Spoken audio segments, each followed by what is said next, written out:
October 2024. A heavy atmosphere enveloped the frigid Mille Lacs Lake, nearly 100 miles north of Minneapolis.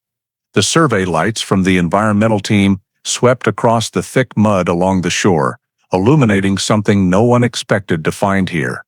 "Control, we need to contact the cold case unit immediately." The voice crackled over the radio, echoing across the vast expanse of the gray, fog-shrouded lake surface. What began as a routine survey had now become something entirely different. Something that could answer questions that had haunted Minneapolis for 15 years. An old leather wallet, decayed by water and time, and inside it, a faded identification card bearing the name Evan Mercer. The wallet that Evan had carried on the night he vanished without a trace in 2009. For over a decade, Evan Mercer's disappearance had been nothing but unanswered questions. A young man leaves a coffee shop in Uptown on a fall evening and never returns. An apartment with lights left on all night, an unusually silent phone. A morning when the family realizes Evan has vanished from their lives. Before we continue this shocking story, take a second to subscribe and like the video.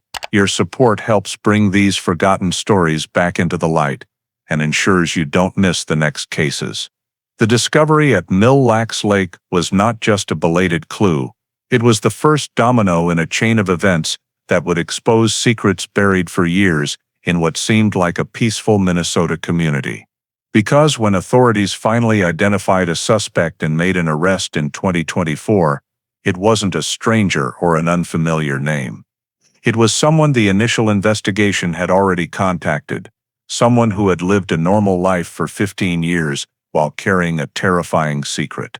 The Evan Mercer case is not just a mystery solved, it is proof of the persistence of investigators who refused to let files gather dust, and of scientific advances that gave voice to clues once overlooked.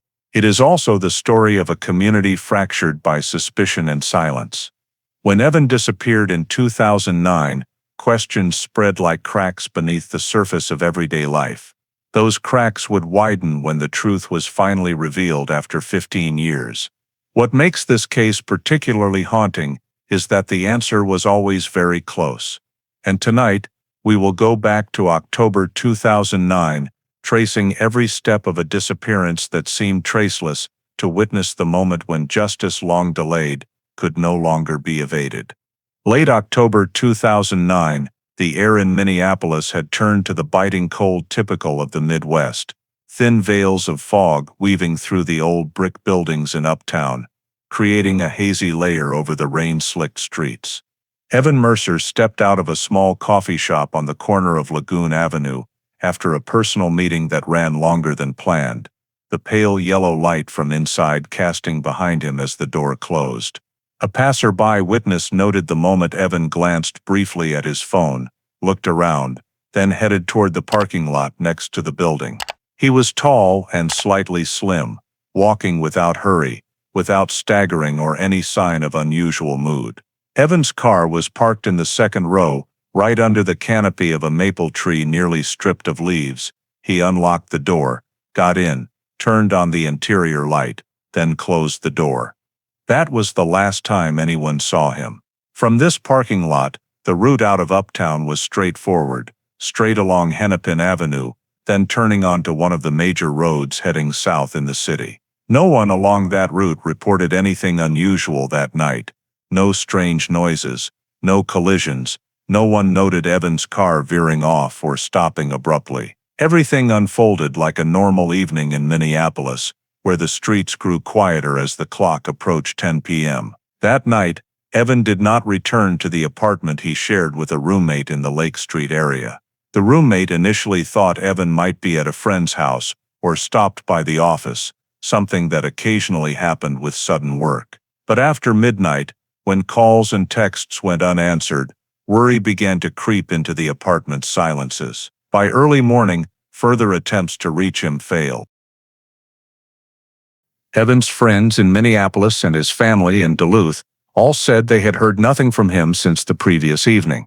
No one knew of any plans to go anywhere, and no one recalled Evan mentioning leaving the city. In the small apartment on Lake Street, The roommates' phones kept lighting up with anxious back-and-forth calls, but all ended in silence. As the clock slid past late morning and the unease could no longer be explained by ordinary delay, they realized this was no longer just an overnight absence. The roommates stood up, took a deep breath, and called the Minneapolis Police Department, reporting that Evan Mercer, who had never gone out of contact for years, had been missing for over 12 hours and was completely unreachable. Just minutes after the call was received, the Minneapolis Police Department activated the protocol for an adult missing person and dispatched the nearest patrol unit to Evan's apartment on Lake Street to assess the situation. 2 officers entered the neat, bright space Evan shared with his roommate, an apartment typical of young working professionals, a desk with a few stacks of documents,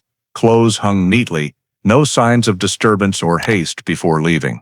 The roommate clearly recounted the last time he saw Evan, described the previous evening to the best of his memory, and emphasized that Evan always let someone know if he planned to stay at the office or at a friend's, never disappearing overnight without a word. The officers noted the initial details. Evan left the Uptown coffee shop around after 7:30 p.m., drove away from the area himself, with no evidence of any incident before that point. They requested a description of Evan's vehicle, make, color, license plate, to enter into the system for a vehicle lookout. Next, MPD asked about Evan's usual route home from Uptown, and the roommate provided a clear outline. Evan almost always took Hennepin Avenue, then turned south on major roads depending on traffic. The officers cross-referenced the times from family voicemail records and confirmed no one had reached Evan from the previous evening to the present. After completing the notes, they conducted a quick apartment check per protocol, observing the integrity of belongings, door conditions, signs of struggle or broken items, no scuffle marks, no unusually moved furniture, no indications Evan was forced to leave before the disappearance. The apartment reflected someone who left in a normal state, neither rushed nor panicked. The officers continued with questions about personal history. Had Evan ever gone out of contact for long, shown signs of mental instability, or had any tendency to voluntarily distance himself from the community? The roommate and family members contacted by police all confirmed that had never happened. Still, under MPD classification standards, the case was categorized as adult missing, an adult out of contact for a short time with no direct evidence of danger or crime. This meant the case was accepted and processed, but not automatically escalated to endangered missing due to lack of immediate safety threats. The officers explained this was required procedure, then entered Evan's basic data into the system for other patrol units to note in the area. Before leaving the apartment, they asked the roommate to list places Evan frequented and people he might have contacted in the past 24 hours for initial verification. Notably, the roommate's account provided no clues about Evan planning to leave Minneapolis that evening, or mentioning any special event that might lead to voluntary disappearance. As they left the building on Lake Street, MPD had all the foundational data, the last sighting time, vehicle description, usual travel route, and no signs of struggle or unauthorized entry in the apartment. This information was sufficient to officially open the missing person file and move to the initial verification phase, per standard protocol for adult disappearances in Minneapolis. By that afternoon, MPD returned to Evan's apartment to begin the next step in reconstructing the full sequence of activities before his disappearance, focusing first on gathering detailed statements from the roommate, who knew Evan's habits, schedule, and final daily interactions best. The roommate provided Evan's relatively stable weekly routine, including work hours, usual office departure times, and how he often spent evenings in Uptown meeting friends or attending personal appointments.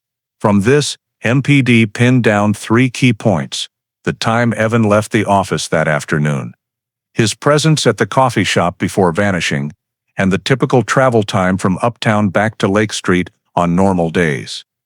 The roommate also described that Evan rarely left Uptown after 8 p.m. without an important appointment and almost never traveled far from Minneapolis on weekday evenings. These details help police narrow a notable time window on the evening of the disappearance especially after 7:30 p.m., the frame when he usually started heading home. From witness statements at the coffee shop and payment times on the receipt provided by the establishment, MPD confirmed fairly accurately that Evan left the location between 7:40–7:45 p.m., matching the description of the person seen walking out and heading to the back parking lot. With this timestamp, police cross-checked the familiar route the roommate described. Evan typically drove along Hennepin Avenue, then turned onto one of the main arteries toward Lake Street, or continued south if traffic was light. This was a route familiar enough that Evan wouldn't need maps or unusual detours. MPD marked this as the standard route and determined it the most likely path Evan took that night. To fill in this time frame, MPD asked the roommate to list all activities Evan typically did in the 4 hours before vanishing, including office departure time, possible overtime meetings, habits of stopping at a gym or convenience store near work if any. The roommate said Evan finished work around 5:30 p.m., mentioned no special plans, and texted a friend that he would meet someone in Uptown that evening. Thus, MPD noted Evan spent roughly 5:30 to 7:30 p.m. in the Uptown area or en route there. From this, police rebuilt the full 4-hour pre-disappearance timeline in standard format, 4 hours before the final event, 2 hours before, and the last 30 minutes when Evan left the coffee shop. Office landline records confirmed Evan left work at the time the roommate recalled. No unusual calls or indications of last-minute plan changes. The personal schedule provided by the roommate showed no deviations from daily habits before the disappearance night. Police isolated key time points: 5:30 p.m. Evan leaves office, 6 o'clock, 7:30 p.m. Evan travels and is in Uptown meeting an unidentified person, 7:45 p.m. Evan leaves coffee shop and is seen getting into car, 8 p.m. onward, no further records. From the gathered information, MPD completed the initial timeline table and identified the period from 7:45 p.m. to at least 10 p.m. as a gap without reliable verification data, while also the critical phase needing clarification in subsequent investigations. This summary was entered into internal records as the foundation for all initial verification directions, highlighting unexplained points in Evan's schedule since leaving Uptown Minneapolis. With that time gap clearly identified, MPD moved to the next step, contacting and recording statements from those who interacted with Evan most recently, with Ariana Clark prioritized that same afternoon to clarify the final meeting between them and the context of their relationship in the weeks before Evan's disappearance. During the session, Ariana stated she met Evan the previous afternoon, discussed some personal matters, and left his apartment before he headed to Uptown. According to Ariana, the meeting didn't last long, and she confirmed leaving around 5 p.m. However,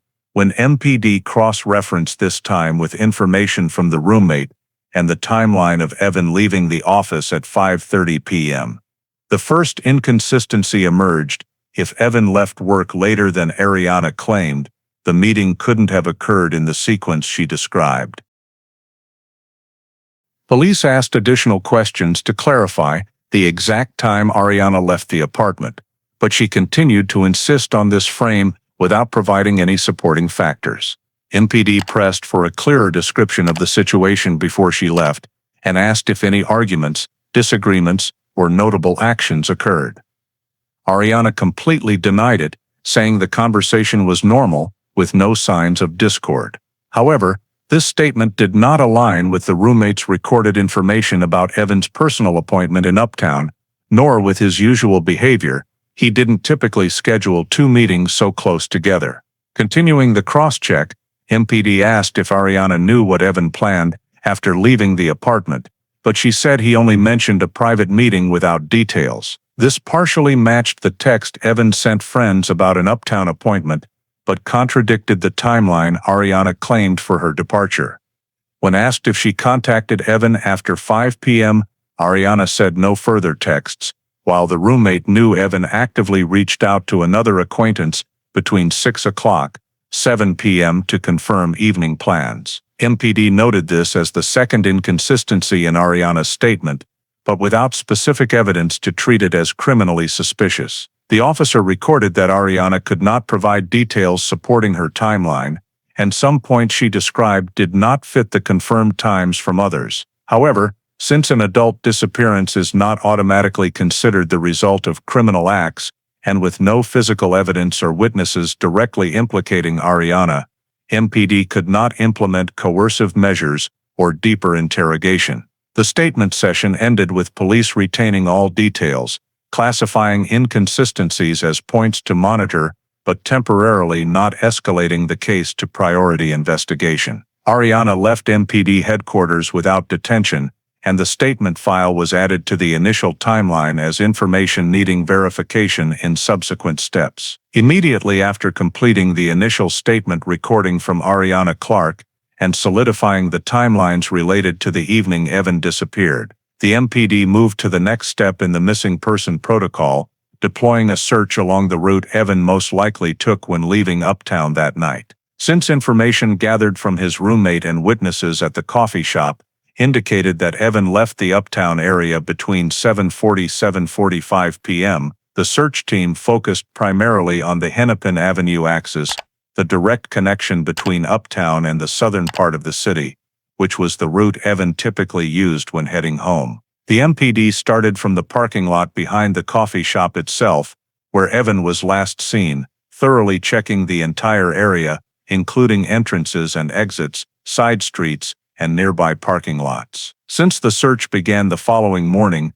traffic patterns had changed, but police still documented road conditions and examined nearby intersections. No signs of a collision, sudden braking, skid marks, or anything indicating that Evan's vehicle had encountered an issue while leaving Uptown were found. From there, the search team began sweeping Hennepin Avenue southward. This is a wide, high-traffic road lined with numerous stores, restaurants, and private parking lots on both sides. Officers checked every 24-hour parking lot, quickly interviewed on-duty staff, reviewed entry-exit logs where available, and noted license plates of overnight parked vehicles for cross-checking, but no vehicle matched the description of Evan's car. Another team was assigned to scan areas commonly used for temporary parking, such as near gas stations, in front of convenience stores, and stretches where a vehicle might pull over due to a breakdown. However, there was no evidence that Evan's car had ever stopped along this axis. Surveillance cameras at stores and intersections along Hennepin Avenue were also reviewed. However, as with many areas of Minneapolis in 2009, most cameras had low resolution, many devices retained footage for only a short period, or had limited fields of view, making footage extraction difficult. Some cameras captured steady traffic flow during the time Evan was expected to leave Uptown, but no angle was clear enough to confirm that his vehicle had passed through the area. The MPD then expanded the search to side streets connecting Lake Street and Hennepin, including Lagoon Avenue, 31st Street, and connectors to Lyndale Avenue. These were alternate routes Evan sometimes took to avoid traffic. Police scanned spots that allowed overnight or temporary parking, checked alleys behind store rows, areas behind older apartment buildings, and less noticeable locations. Patrol units also examined covered private parking garages nearby, but no vehicle matching the description was noted. With no signs found on the upper portion of the route, the MPD shifted southward to Lake Street along the path Evan typically took when turning off Hennepin. Lake Street has heavy traffic interspersed with older commercial buildings, grocery stores, auto repair shops, and small vacant lots. The search team split into 3 groups for simultaneous coverage. One checked large parking lots at small shopping centers, another swept alleys behind building rows, and the third patrolled major intersections, observing for any abandoned overnight vehicles. Afterward, the MPD contacted several stores with internal camera systems to see if any footage showed Evan's car passing between 7:45 p.m. and 9 p.m. But no matching images were found. This sweep was particularly important because if Evan had encountered an issue, His vehicle could have been left in an area outside traffic camera view, but the entire process uncovered no matching vehicle. Police also checked locations prone to minor collisions or mechanical issues, such as bridge ramps or narrow roads near gas stations, but no traces of an accident or scattered parts were found. By the end of the first search day, the MPD noted that the entire primary route Evan likely took from Uptown via Hennepin Avenue, extending down to Lake Street, showed no trace of his vehicle or any physical evidence related to his disappearance. No license plate was spotted, no reports of an overnight parked vehicle were received, and no additional witnesses confirmed seeing Evan after he left Uptown. The sweep results indicated that if Evan had left Minneapolis via Hennepin Avenue or Lake Street that evening, he had not stopped due to any obvious issue,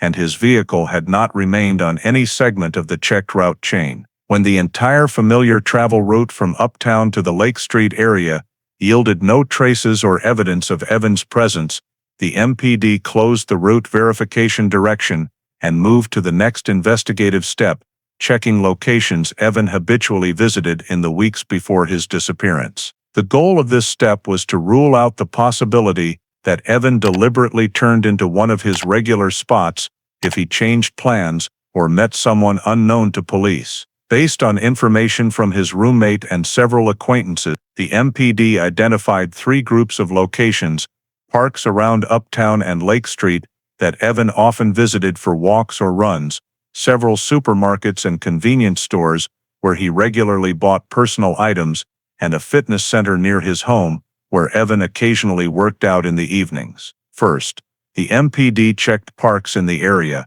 starting with those Evan frequently stopped at after work.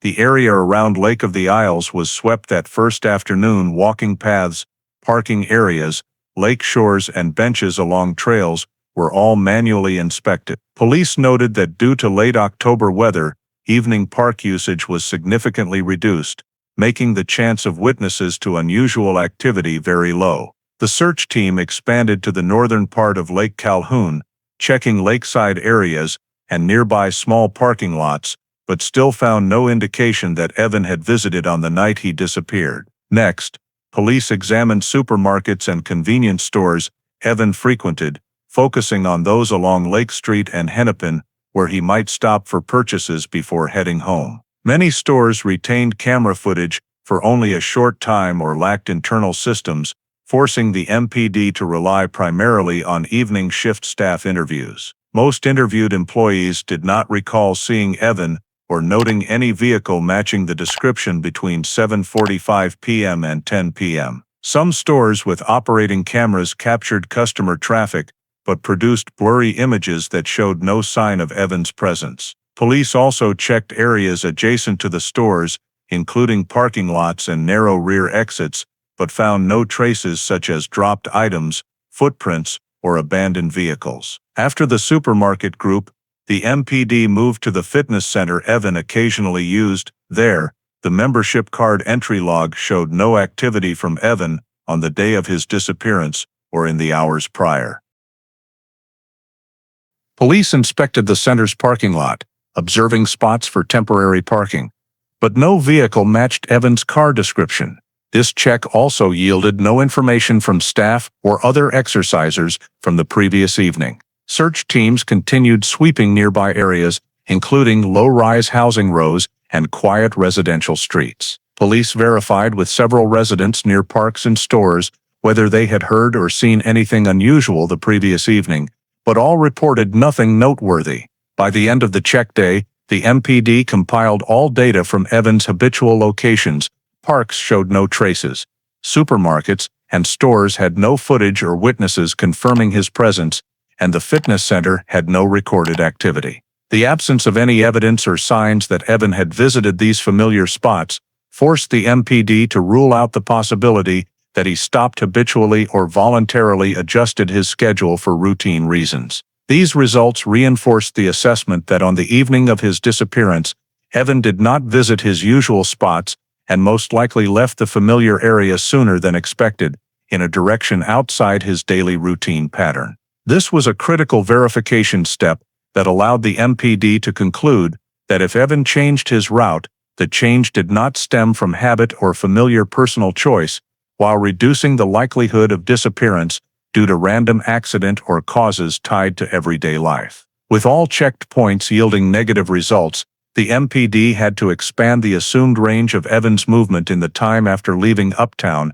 based on the remaining albeit scant but consistent data collected in the early days of the search. From there, in the 2009 investigative context, the MPD shifted to a more technical approach, extracting and reviewing traffic cameras and store cameras along routes likely to have captured Evan after he left Uptown. This was a standard procedure, but highly limited given that Minneapolis's surveillance technology at the time was still minimal, relying on scattered recording devices with low resolution and restricted fields of view. Most traffic cameras were installed at key intersections such as Hennepin and Lake, Lyndale and Franklin, or junctions near Interstate 94 and Interstate 35. The MPD began by compiling a list of operational cameras in 2009, then contacting authorities to extract data for the 7:45 p.m. to 9 p.m. window, the period Evan was believed to be leaving Uptown. Extraction had to be done on-site at city data centers or individual devices,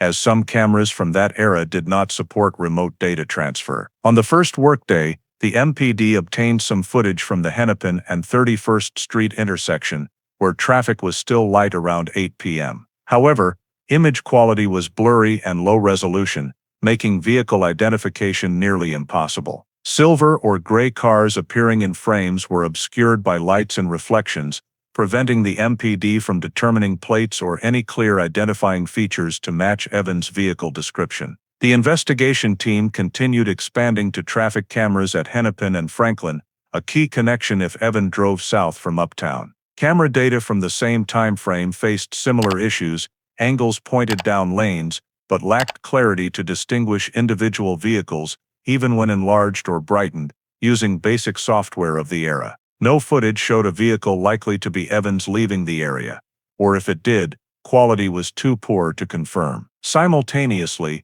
another MPD group worked with large stores along Hennepin Avenue and Lake Street, places that might have internal cameras monitoring parking lots or storefront areas. Many stores refused data provision because the disappearance had occurred overnight, and storage systems retained footage for only 24 to 48 hours, causing some recordings to be overwritten before MPD access. Stores with remaining data reported that most cameras focused on checkout areas or interiors, not clearly capturing street entrances, exits, or parking lots. Among the few cameras that recorded street views that evening, most showed vehicles passing at steady speeds with no stops or incidents. However, no camera captured a clear front or rear angle sufficient to identify make or plate.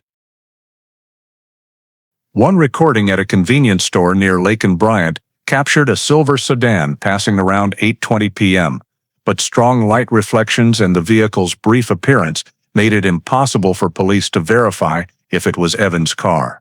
In addition to traffic and store cameras, the MPD also examined security cameras at private parking lots around Uptown, as these were points Evan might have passed or driven by.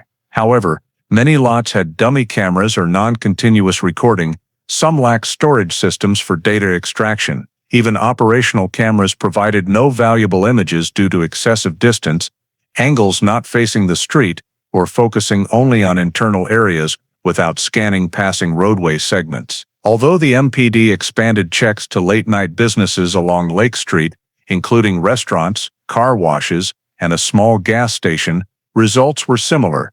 Either no cameras or image quality offered no identification support. According to the investigation team's summary, the entire 2009 traffic and store camera network along routes Evan likely traveled failed to capture verifiable images of him leaving the city or heading elsewhere. No plates were recorded, no driver identified, and no distinctive vehicle features appeared in extracted footage. This result gradually reinforced a reality the MPD faced. The 2009 urban surveillance system was too limited to provide reliable data for tracking a single vehicle's route under nighttime conditions, especially in areas with sparse camera density like Minneapolis at the time. The lack of any footage verifying Evan left the city made the gap in his timeline increasingly difficult to fill, while forcing the MPD to temporarily close the visual verification direction and seek other data sources that might explain why no visual traces existed on routes considered his most familiar and common. When all traffic cameras and store security cameras failed to provide any new leads, the MPD shifted to the only remaining data source that could offer objective information about Evan's movements that night: cell phone signals recorded by the network system in 2009. At that time, Evan's phone was an old BlackBerry model without continuous GPS and without detailed location history logging. However, every time the phone made or received a call, sent a text message, or checked the network, it still had to connect to nearby cell towers. These connections were recorded as tower pings, minimal data, but usable to determine the radius area where the device was present at a specific time. The MPD sent a formal request to the carrier Evan used to retrieve ping data for the time frame from 6 p.m. to midnight on the day of the disappearance. This process took many hours because in 2009, the data was not stored in an easily accessible format and had to go through the carrier's technical department for decoding. When the data was returned, the police reviewed each ping individually and cross-referenced it with the established timeline milestones. The data showed that Evan's phone connected to towers in the Uptown area from approximately 6 p.m. to 7:30 p.m., consistent with him being at the coffee shop and walking around that neighborhood. There were no pings indicating the device left Uptown before he departed the cafe. However, the subsequent data created the biggest breakthrough in the investigation so far.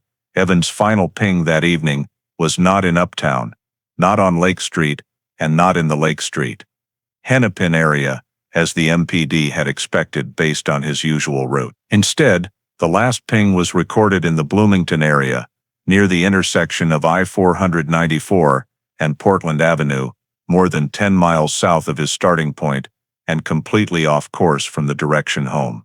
The MPD immediately double-checked the entire timeline to ensure there were no errors in the data or mismatches in cross-referencing, but the information from the carrier matched the 2009 cell tower mapping system. A single ping in Bloomington during the window from about 8:50 p.m. to 9:10 p.m. indicated that Evan's phone had moved out of Minneapolis and connected to a tower near Bloomington during that period. This directly contradicted Evan's entire routine route, because to reach Bloomington, he could not have continued toward home, but would have had to turn south, much farther than any of his usual locations. The MPD flagged this ping as an anomaly in their internal report, as it shattered the assumption that Evan left Uptown intending to return to his apartment. His appearance in Bloomington raised the question, why would Evan go in this direction? And was it voluntary or coerced? To cross-reference, the MPD considered possible explanations for this ping. Could Evan have visited a friend, had an unknown appointment, maybe stopped to buy something, or encountered an issue on the road? But none of the information from Evan's acquaintances indicated he had any reason to leave the city that evening.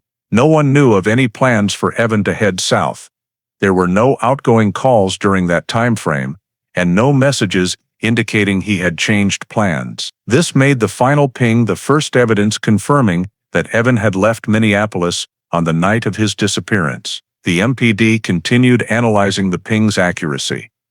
The 2009 cell tower system only indicated that the phone was within a few miles of the tower, not an exact location. However, the connection radius was still sufficient to confirm that Evan was no longer in Uptown, Lake Street, or any area near downtown after 8:45 p.m. The Bloomington ping appeared in the report as a piece that completely disrupted the picture the MPD had built previously. It did not explain motive or purpose of movement, but for the first time provided the police with something prior investigative steps lacked a specific geographic area that could be circled and searched. This was also the first objective data not derived from statements, not dependent on witnesses or human memory, forcing the MPD to consider the possibility that Evan had not only deviated from his usual route, but had left Minneapolis in a direction no one anticipated. With this data becoming the only anchor in the timeline gap, the MPD decided to allocate resources to the Bloomington area, treating it as the first and only location with verified evidence of Evan's presence after leaving Uptown. In the initial phase of the search in Bloomington, police focused on three main roadways: 66th Street, Portland Avenue, and Lyndale Avenue.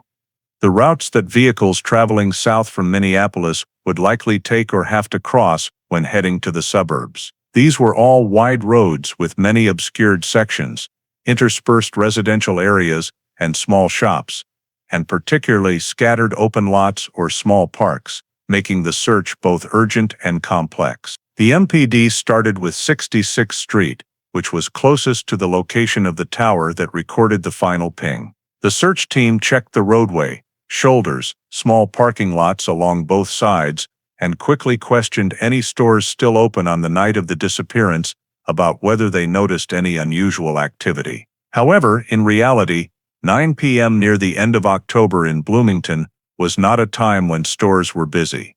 Many were closed or had only one employee on duty who didn't recall specific vehicles passing on an ordinary night like any other. Gas stations on 66th Street, which were likely places to capture vehicle footage, also provided no notable information because their cameras were either non-functional or did not retain footage long enough for the MPD to extract it in time. The search team then expanded to Portland Avenue, a route running parallel to I-35W and connecting many residential areas, small parks, and side roads that a vehicle could turn into. Several dead-end streets in the area were checked by shining lights and scanning empty parking lots, but no signs of a vehicle remaining overnight were found. Potential accident spots like curved sections, poorly lit areas, or entrances to nearby parks were thoroughly scanned, but there were no debris, broken headlights, or skid marks, indicating an accident occurred on the night Evan disappeared. At Lyndale Avenue, an area with more late-open stores and higher traffic, the MPD deployed another team to search larger parking lots, including those belonging to small shopping centers and food areas adjacent to the main road. These were places where Evan's vehicle might have passed through or stopped. However, similar to Hennepin Avenue in Uptown, cameras installed there in 2009 were mostly aimed at internal areas, not the main road, and most lacked sufficient resolution to extract license plate details. The MPD found no evidence proving Evan arrived at or passed through Lyndale Avenue during the disappearance window. After completing the initial checks on the three main routes, the MPD deployed K-9 units for deeper searches in areas with complex terrain, including pedestrian paths along parks, vacant lots near the highway, and green strips extending between residential zones. The K-9 sets were deployed according to standard missing person protocols, starting from the central point near the final tower ping location to maximize the chance of picking up Evan's direction of movement if he left the vehicle or if any scented items were left in the area. However, search conditions at the time were not ideal. Cold weather, strong winds carrying dry air across open lots made scent retention difficult, while cold ground mixed with frost had dispersed most remaining scent traces. The timing of Evan's disappearance fell at the end of October, when Minnesota typically sees early frost or light rain, and any traces left on the ground could have been erased by weather that night. This caused the K-9 sets to fail to pick up a stable scent trail, forcing the search teams to rely on direct observation rather than signals from the dogs. Nevertheless, the MPD continued expanding the search radius in the Bloomington area to completely rule out the possibility that Evan stopped in a residential zone.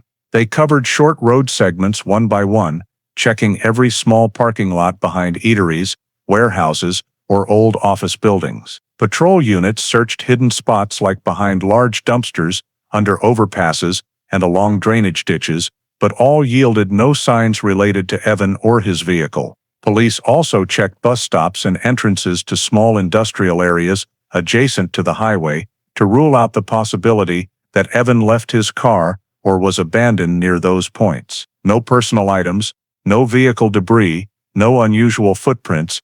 Everything indicated that the Bloomington area in the initial search phase provided no direct leads about Evan. In the end-of-day report, the MPD noted that the Bloomington area, despite being the final ping location, showed no signs that it was Evan's stopping point or the site of an incident. However, because it was the only objective evidence at that point showing Evan's phone had appeared in the area, Bloomington became the temporary focal point on the investigation map.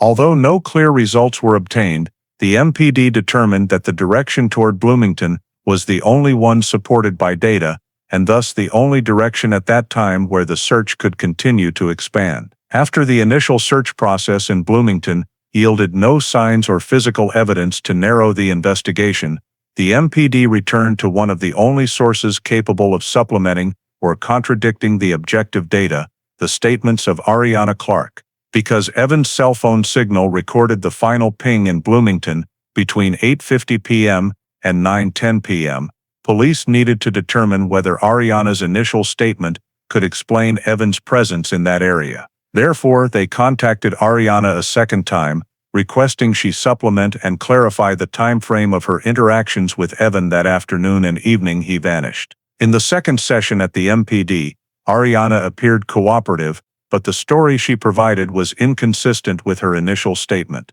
If in the first interview, she said she left Evan's apartment around 5 p.m., this time she adjusted the time later, claiming she stayed longer than planned and left the apartment near 5:45 p.m. When police asked why the change, Ariana explained that she remembered more accurately after having time to review that afternoon. However, the MPD noted that the new 5:45 p.m. time provided by Ariana conflicted with Evan being confirmed to have left the office at 5:30 p.m., a fact verified by work records. If Ariana arrived and left the apartment in the time frame she described, Evan could not have been at the office simultaneously. When asked for more details about the time she left Uptown, Ariana said that after leaving Evan's apartment, she didn't recall Evan mentioning any plans to go anywhere or meet anyone, but she guessed he went to Uptown because that was where he usually went in the evenings. The MPD asked Ariana to clarify whether she had any contact with Evan after 6 p.m. Ariana said no, but the MPD already knew Evan sent and received several text messages between 6 p.m. and 7 p.m. regarding the Uptown meeting. This lack of alignment made Ariana's statement less reliable, especially since she changed the departure time on the same issue just hours later. However, police still had no direct evidence to view this as intentional deception. When the MPD raised the question about Evan's phone ping in Bloomington, Ariana appeared confused and said she didn't know why Evan would go down to Bloomington, while insisting he hadn't mentioned any plans related to that area to her. The MPD asked Ariana to clarify whether there was any discord between her and Evan, or any tense conversation that might have caused Evan to want to leave the city, but Ariana continued to deny it. However, notably, Ariana again changed her description of that afternoon. If initially she said the conversation was normal, this time she claimed Evan seemed tired and wanted to be alone. Although this was not a direct time contradiction, it further showed Ariana failing to maintain consistency in her statements. The MPD tried to reconnect the timelines Ariana had provided: arrival time at the apartment, departure time, Evan's state, what he said to her, and any plans he might have mentioned. None of the points in this interview aligned stably with Evan's timeline from 5:30 p.m. to 7:45 p.m., or with the final ping in Bloomington near 9 p.m. When police asked Ariana if she was certain about the apartment departure time, Ariana said she didn't remember every minute and that everything happened quickly. However, a 45-minute shift in the statement was significant, especially since it concerned whether Evan was or was not at his apartment. The MPD continued asking Ariana whether she might have mistaken the time in the first session, and this time Ariana replied, possibly, but provided no specific reason for the mistake. Police also noted that in the second interview, Ariana frequently responded with vague phrases, lacking supporting details, and sometimes avoided direct questions related to timing. Notably, when asked about the period after 7:00 p.m., the window when Evan was confirmed in Uptown, Ariana said she no longer kept in touch with him and thought Evan wanted time alone. This still did not explain Evan's subsequent appearance in Bloomington, a place he was never known to visit or have reason to go. However, the MPD had no evidence proving Ariana was near Evan at the time the final ping was recorded, nor any witnesses or cameras confirming they appeared together at any location in Bloomington. Beyond the inconsistent statements, there were no physical or technical factors directly linking Ariana to the location where Evan's phone ping appeared. Therefore, although Ariana's statements continued to change and contradict objective data, the MPD still lacked legal grounds to pursue deeper investigative steps against her. Ariana's statements were recorded and classified in the file as a problematic information source needing cross-referencing, but could not yet be considered a factor supporting any criminal assumption at that time. Instead, the MPD recorded all details and continued to treat Ariana's statements as a component to cross-reference with other data in the process of determining Evan Mercer's final route on the night he disappeared. While MPD continued to process the inconsistencies in Ariana Clarke's second statement, a new tip emerged from the duty line. A resident living near the Lake Nokomis area called in and reported that they thought they had seen a silver-colored vehicle driving slowly around the parking lot on the east side of the lake on the evening before the day Evan was reported missing. Although the description was vague and could not confirm the make, model, or license plate, MPD still recorded the information because the timing coincided with the period when Evan disappeared, and because Lake Nokomis lies along a route that some drivers might accidentally turn into while traveling from the city down to Bloomington or vice versa. Although the tip lacked sufficient reliability to be considered an official lead, MPD did not rule out the possibility that the vehicle the resident saw was related, especially in the context where all previous search avenues had yielded no results. That same afternoon, a patrol team was dispatched to Lake Nokomis to inspect the area, starting from the large parking lot near Minnehaha Parkway, where the witness described seeing the vehicle circling for a while before leaving. This parking lot is surrounded by large tree canopies and has multiple small entrances leading to the roads around the lake, creating a network of traffic that can easily confuse someone unfamiliar with the area, especially at night. MPD thoroughly searched the entire area meter by meter, checking the pavement, observing parking spots, looking for tire skid marks or signs of a vehicle having stopped abruptly, but found nothing unusual. The surface of the parking lot was completely clean, with no debris, oil spills, or dropped parts. After completing the check of the main parking lot, MPD expanded to the secondary lots on the west and south sides of the lake, where vehicles might stop with less notice. However, these lots are mostly small, see little traffic at night, and also showed no signs of vehicles having been left overnight. The Lake Nokomis shoreline area is very extensive, with numerous walking paths, trails running along the water's edge, and open grassy sections facing the lake. MPD used high-powered floodlights to examine areas close to the water's edge, focusing on spots where a vehicle might have stopped or turned around. However, there were no fresh tire tracks imprinted on the grass or damp soil, something that would have been entirely possible if a vehicle had stopped on soft ground on the evening of the disappearance. MPD also noted that at the time of the event, Minneapolis had not experienced heavy rain, so if a vehicle had stopped on grassy areas or dirt shoulders, tire tracks could have remained until the next morning. Nevertheless, the area around the lake showed no such traces. After finishing the ground inspection, police continued to scan the roads surrounding the lake, such as Cedar Avenue and the road adjacent to Minnehaha Parkway, to see if any vehicles had been abandoned or left in concealed positions. They checked shoulders, areas near tree lines, and open lots near park entrances. There were no vehicles matching Evan's description or any in a state of abandonment. For added certainty, MPD contacted the Minneapolis Park and Recreation Board to check if there were any reports of overnight parking from the evening Evan disappeared, but none matched. Park staff also stated they had not seen any unusual vehicles the following morning, and if a vehicle had been left overnight, they would typically note and handle it per regulations. MPD continued to question some residents living around the east side of Lake Nokomis about whether they heard unusual noises or saw strange vehicles that night. A few vaguely recalled vehicles driving slowly through the area, but none were certain about the timing and could not provide detailed descriptions. This information lacked verification value and was classified by MPD as unconfirmed statements. Additionally, the likelihood that the vehicle the witness reported seeing was unrelated to the disappearance was very high, as Lake Nokomis is a popular spot for jogging,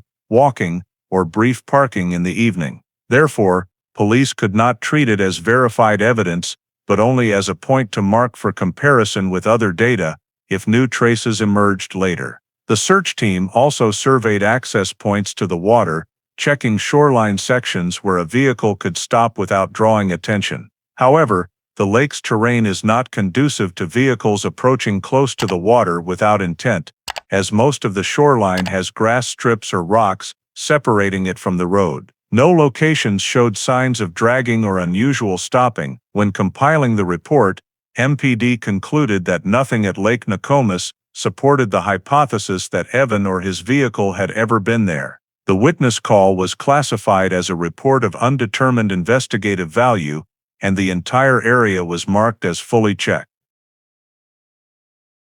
This meant that the search direction, based on the witness tip, yielded no progress, no vehicle, no tire marks, no physical evidence. Lake Nokomis was removed from the list of high-probability locations related to the disappearance, and MPD continued to maintain focus on the Bloomington cell phone ping data as the only piece of information with real value in determining Evan Mercer's final route before he vanished. After ruling out Lake Nokomis as a location with any real connection to the disappearance, MPD shifted focus to examining Evan's financial transactions on the day he went missing, to determine if any spending activity could provide additional data about his direction of travel or status that evening. This was an important step to fill gaps in the timeline, especially since traffic cameras and witness statements had not produced significant progress. MPD's financial unit coordinated with Evan's bank to obtain statements of transactions within the 24 hours prior to the disappearance. In the list, most transactions occurred in the Minneapolis area, one at an Uptown coffee shop, a small one at a convenience store near his apartment, and recurring automatic payments. However, one transaction was flagged as particularly significant, a payment at a gas station on Portland Avenue in Richfield recorded at 8:17 p.m., just over half an hour after Evan left Uptown. This was the last recorded transaction from Evan's card that entire day. MPD immediately noted the gas station's location.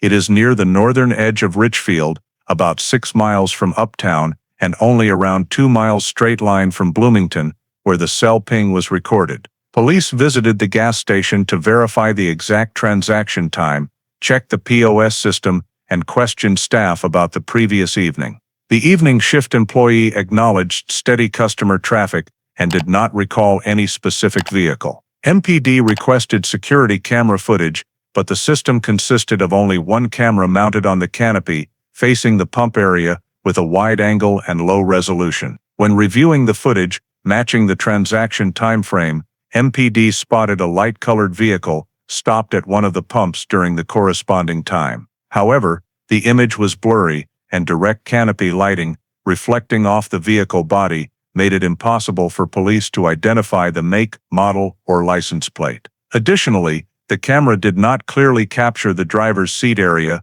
or the front of the vehicle, key positions for identifying whether the driver was Evan. No angles showed the driver exiting the vehicle, as the camera only covered the pump area and not the entrance door. MPD attempted to zoom, enhance contrast, and adjust brightness using tools available in 2009, but the recording quality was insufficient to yield useful identification details. This was a common limitation in footage from that era, forcing police to accept that they could only rely on the transaction timestamp rather than direct verification of the person involved. Nevertheless, the 8:17 p.m. mark held significant timeline value. It proved that Evan's card, and most likely Evan himself or someone with the card, was present in Richfield at that time. This presence aligned with the cell phone ping recorded in Bloomington less than an hour later, indicating a consistent southward movement from Minneapolis. MPD noted that the gas station lies directly on a natural route from Uptown to Bloomington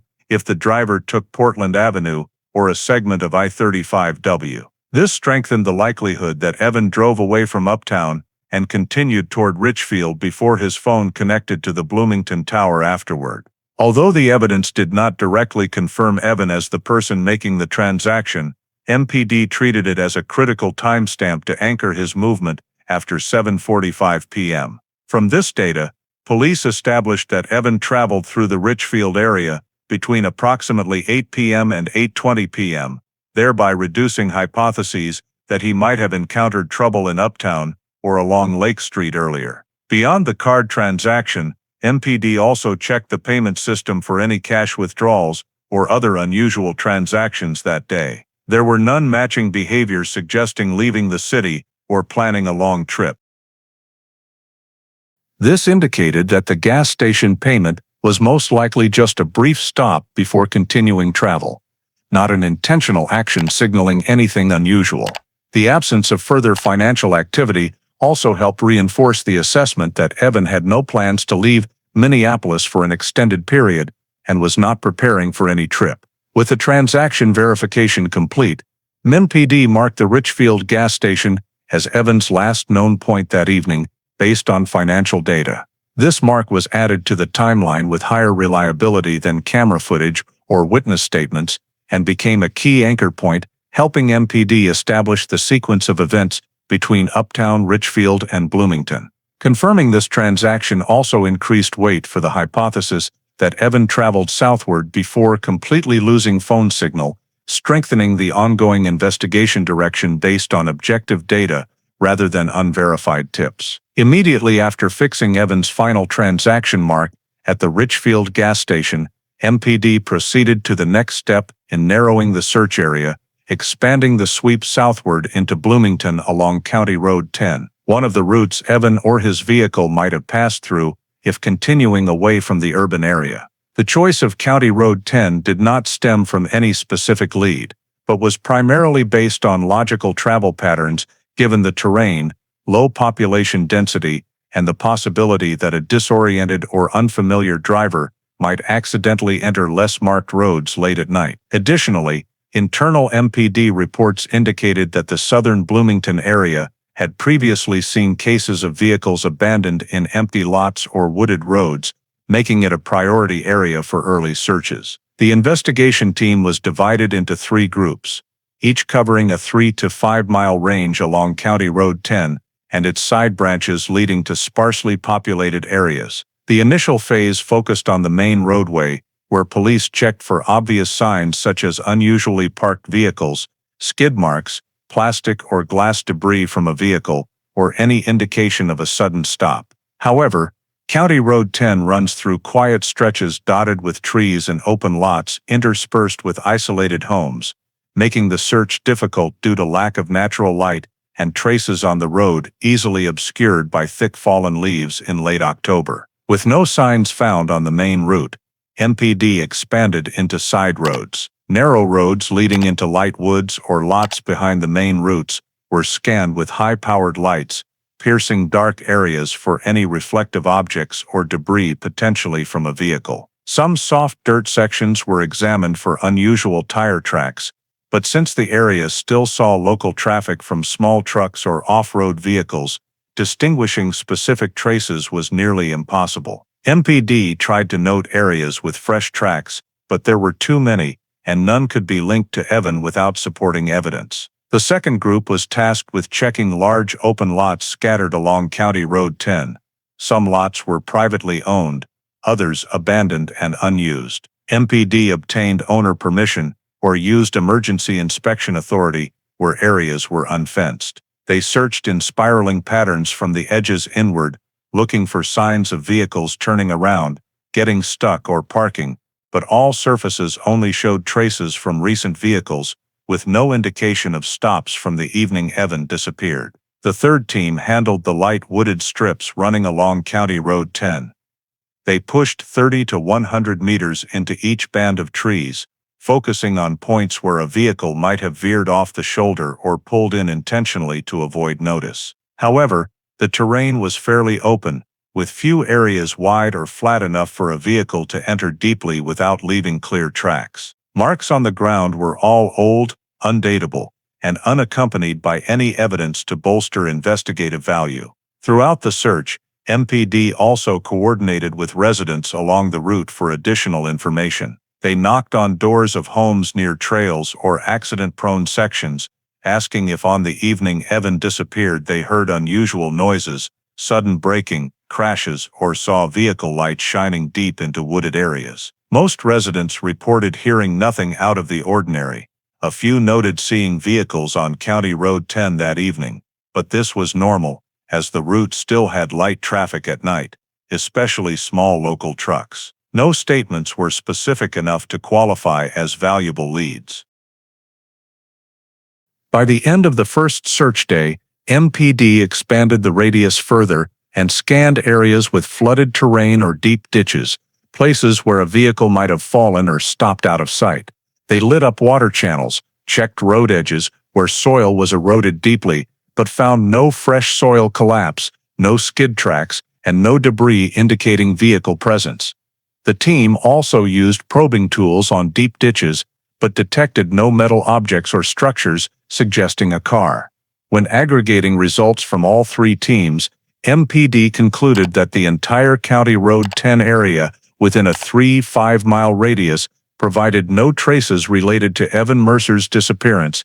There was no dropped evidence, no abandoned vehicle, no crash site, and no witness clearly recalling a suspicious car. This search step, though expansive and meticulous, did not help narrow the investigation scope, leading County Road 10 to be marked as fully checked, but yielding no value to the search progress. MPD concluded that Evan's route showed no signs of being in this area, at least no physical traces proved it, and the entire search in the wooded and open lots of southern Bloomington ended without recording any new indicators about his disappearance. After completing all search efforts in Bloomington and extending them down to County Road 10 without discovering any related signs, the MPD compiled all investigation results from 2009 to assess the actual progress in the missing person case. The summary report began by listing all the areas that had been thoroughly searched from Uptown, Hennepin Avenue, Lake Street, places where Evan was confirmed to have been before disappearing,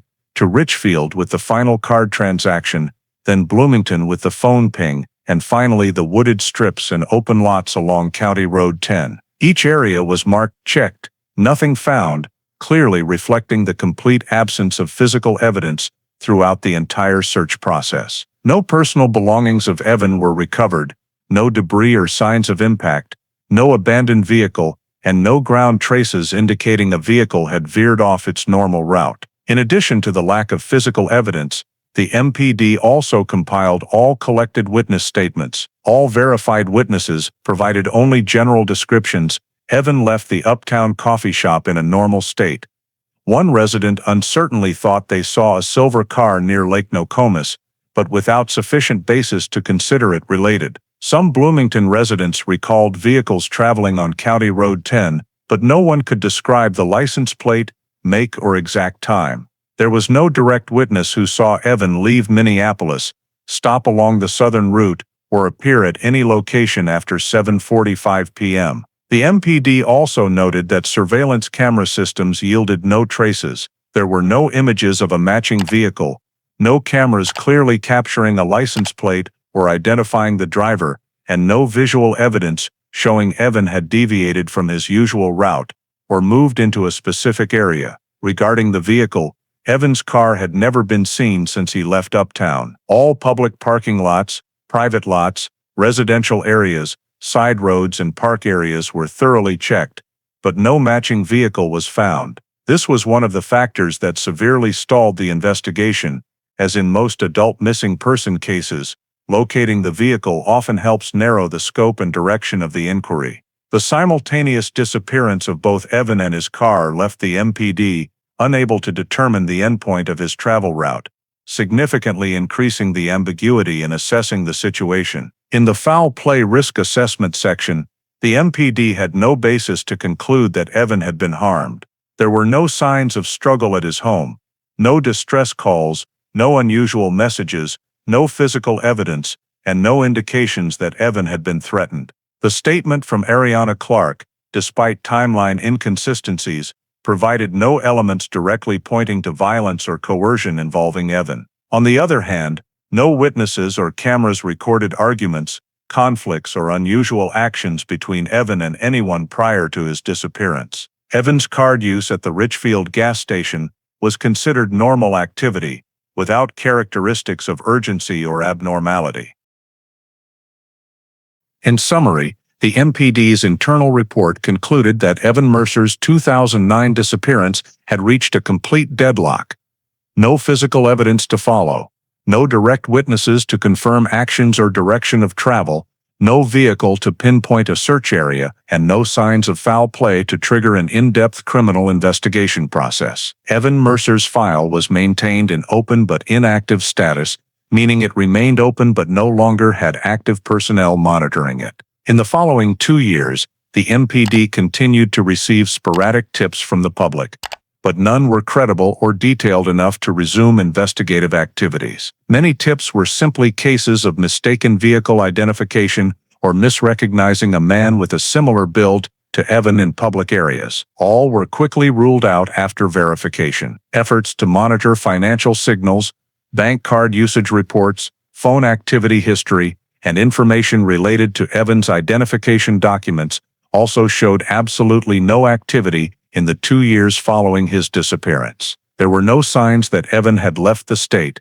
no new driver's license registrations, no rental records, no emergency reports or hospital records related to him.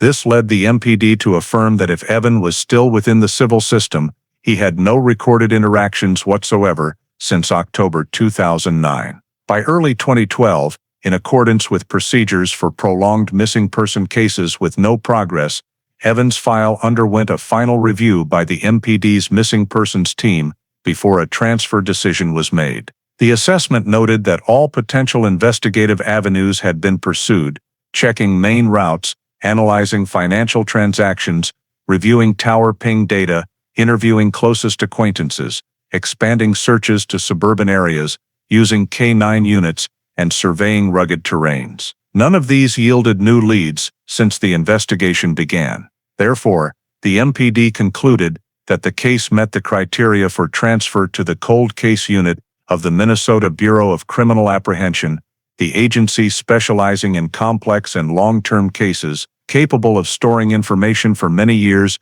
and potentially revisiting the case with improved technology or new evidence. This decision was formally entered into the file in the first quarter of 2012. Evan Mercer's file was closed for active investigation at the MPD level and transferred in its entirety to the BCA, along with all reports, statements, maps, ping data, witness lists, and search summaries. Although transferring the file did not mean ending the chance of finding Evan, it officially marked that the MPD no longer had the resources or viable directions to continue at that time. With no signs of foul play and no physical evidence to pursue, Evan Mercer's disappearance was placed on Minnesota's list of cold cases, awaiting a new lead that might emerge in the future. In the summer of 2024, more than 14 years after Evan Mercer's file was classified as a cold case in Minnesota, an unexpected event occurred at Mille Lacs Lake, a large body of water located nearly 100 miles north of Minneapolis, a place few imagined could be connected to this disappearance. A DNR environmental survey team was conducting routine water quality and shoreline ecosystem checks when they spotted a small object floating close to the eastern shore, caught in thick reed roots. At first, they thought it was just ownerless trash blown ashore by the wind, but upon retrieval, the team leader noticed the object's distinctive shape, a men's leather wallet, faded in color, with the outer leather peeling and almost softened from prolonged water exposure. Despite the obvious damage, the wallet retained its flat shape and was not completely torn, suggesting it may have been in relatively shallow water or lodged somewhere before drifting to the lake's edge. Per protocol, the survey team immediately transferred the object to the nearest DNR station for preliminary inspection. Upon opening the wallet, They found yellowed paper fragments and part of an identification card with water-blurred text. Nevertheless, enough remaining letters on one corner of the card allowed the DNR staff to realize this was not ordinary trash, but likely tied to a real identity. Due to the sensitive nature, the DNR decided to report the discovery to the BCA, the agency holding hundreds of the state's cold cases, including Evan Mercer's. The cold case unit received the evidence the same day and implemented temporary preservation procedures to prevent further damage before analysis. The BCA used oblique lighting to scan the card's surface and applied low-temperature drying techniques to preserve the paper structure. After processing, the remaining information on the card became clearer, the letters and a faint portrait photo emerged. This was the first indication that the wallet might belong to Evan Mercer, reported missing since 2009. For confirmation, the BCA examined the remaining items inside a paper scrap with a phone number, handwriting with ink bleed, and a few invoices too faded to read. However, the most critical was a portion of a bank card with enough numbers remaining for the BCA to cross-reference. They contacted the bank, requesting verification of issuance history based on the partial numbers, a process that did not take long since banks retain card issuance data from years prior.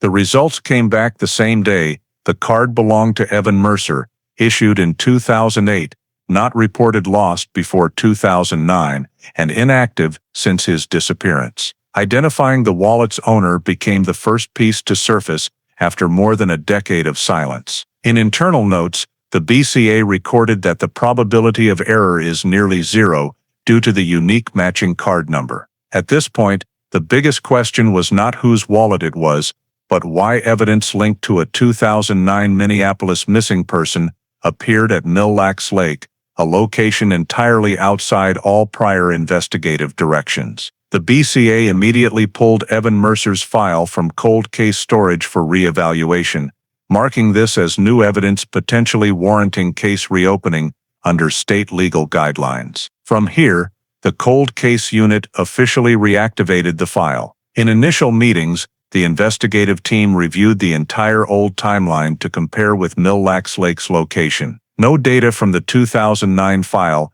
indicated any reason for Evan to be in northern Minnesota. The places he frequented, his workplace and friends' residences were all near Minneapolis. No statements or transactions suggested he had left the urban area in the days before disappearing. This made the wallet discovery a complete break from the original pattern. The BCA formed a temporary analysis team to assess the evidence condition. They photographed the entire leather surface, evaluating deformation, water exposure levels, and material degradation. Preliminary assessment showed the wallet had been in water for an extremely long time, potentially years continuously. However, uneven wear suggested it may not have been at the lake bottom since 2009, but lodged somewhere, such as a crevice or shoreline rocks, before being dislodged.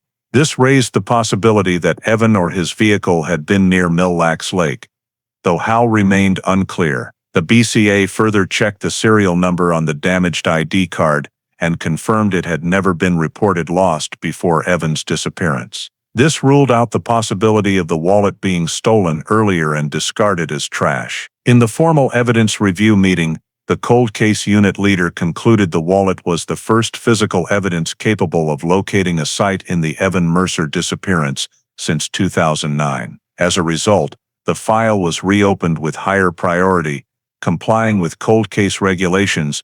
When new physical evidence emerges or modern technology can extract additional value from old data, the case must be reactivated immediately. Internal records identified three key factors driving the reinvestigation decision: the wallet found at a location entirely outside the 2009 search scope, confirmed matching identity with the missing person, and the evidence potential for deeper analysis using 2024 technology, especially forensics on water-immersed materials. With these conditions met, the cold case unit officially moved Evan Mercer's case back to active status, opening a new investigative phase based on the first evidence to appear after more than 14 years since he vanished from Minneapolis without a trace. Immediately after the cold case unit reactivated the file based on the leather wallet discovery at Mille Lacs Lake, the investigative team's first step was to conduct a comprehensive forensic analysis to determine exactly what environments the wallet had been exposed to, for how long, and whether the original drop location into the water could be inferred. Since the wallet had been submerged for an extended period, its inner surfaces and crevices contained large amounts of sediment, algae, minerals, and microorganisms characteristic of a static water environment. This made it a vital evidence source for tracing back the origin. The BCA's analysis team divided the wallet into 3 parts: the outer leather surface, inner compartments, and the bottom, where sediment accumulated most. They used oblique lighting, high-resolution microscopy, and microparticle filtration to collect samples of soil, mud, algae, and organic debris. The sampling phase lasted nearly 2 days as the forensic team ensured no fragile microsamples were lost. Initial analysis revealed the sediment layer on the wallet exhibited characteristics of cold freshwater, with low mineral content and high dissolved iron levels, consistent with natural features of many northern Minnesota lakes, but not matching most lakes in the Minneapolis area. The most surprising finding came from identifying the algae species attached to the wallet's bottom layer. Under the microscope, scientists recognized the dominant algae as Fragillaria crotonensis and Alicocera ambigua, 2 species that typically appear in high density in large lakes, with average depths over 10 meters and slow seasonal water circulation. When cross-referenced with Minnesota's biological database, the forensic team discovered that Mille Lacs Lake was one of the few large lakes in the state with near-identical concurrent ratios of both species matching the wallet sample. Other regional lakes, like White Bear Lake, Gull Lake, or Lake Minnetonka, also hosted these species, but their distribution ratios and mineral content did not match the wallet samples. This quickly narrowed the analysis scope. Next, the forensic team examined inorganic minerals in the mud layer. The mud from the wallet contained pale feldspar grains, fine silica sand traces, and low clay limestone ratios corresponding to the characteristic bottom sediment of Mille Lacs Lake, particularly on the eastern and northeastern shores, where natural currents and wind directions accumulate thicker fine sediment compared to other areas. When compared to DNR-provided lake bottom sediment maps, the forensic team determined the samples best matched the region from Malmo Township extending down to Waukon Bay, all on the lake's eastern side. From there, the investigative team proceeded to isotope distribution analysis to further narrow the range. Isotopic fingerprinting, comparing isotope ratios in the mud samples, showed the wallet's strontium and calcium ratios aligned with sediment samples previously collected from Mille Lacs' eastern shore in a 2019 ecological study. This reinforced the hypothesis that the wallet had spent a long time in relatively calm, moderately deep water on the lake's eastern side.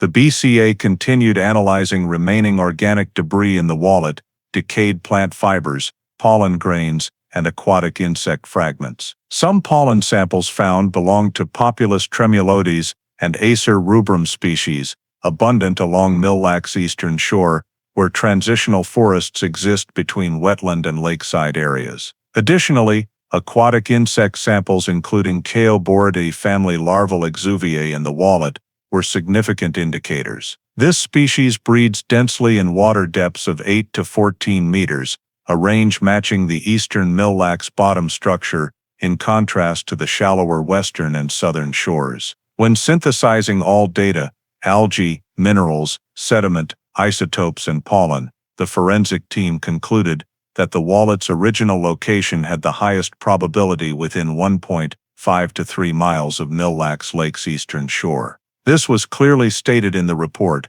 noting that the likelihood of the wallet originating from this area far exceeded any other part of the lake. The conclusion relied not on a single factor, but the convergence of multiple biological and geological components aligning in a relatively narrow zone. significantly narrowing the area for subsequent surveys. Beyond location determination, the forensic team also attempted to estimate the wallet's submersion duration. The leather degradation and inner fabric lining decay indicated continuous water exposure for many years. Some live algae growth on the wallet's surface matched seasonal growth patterns spanning over a decade.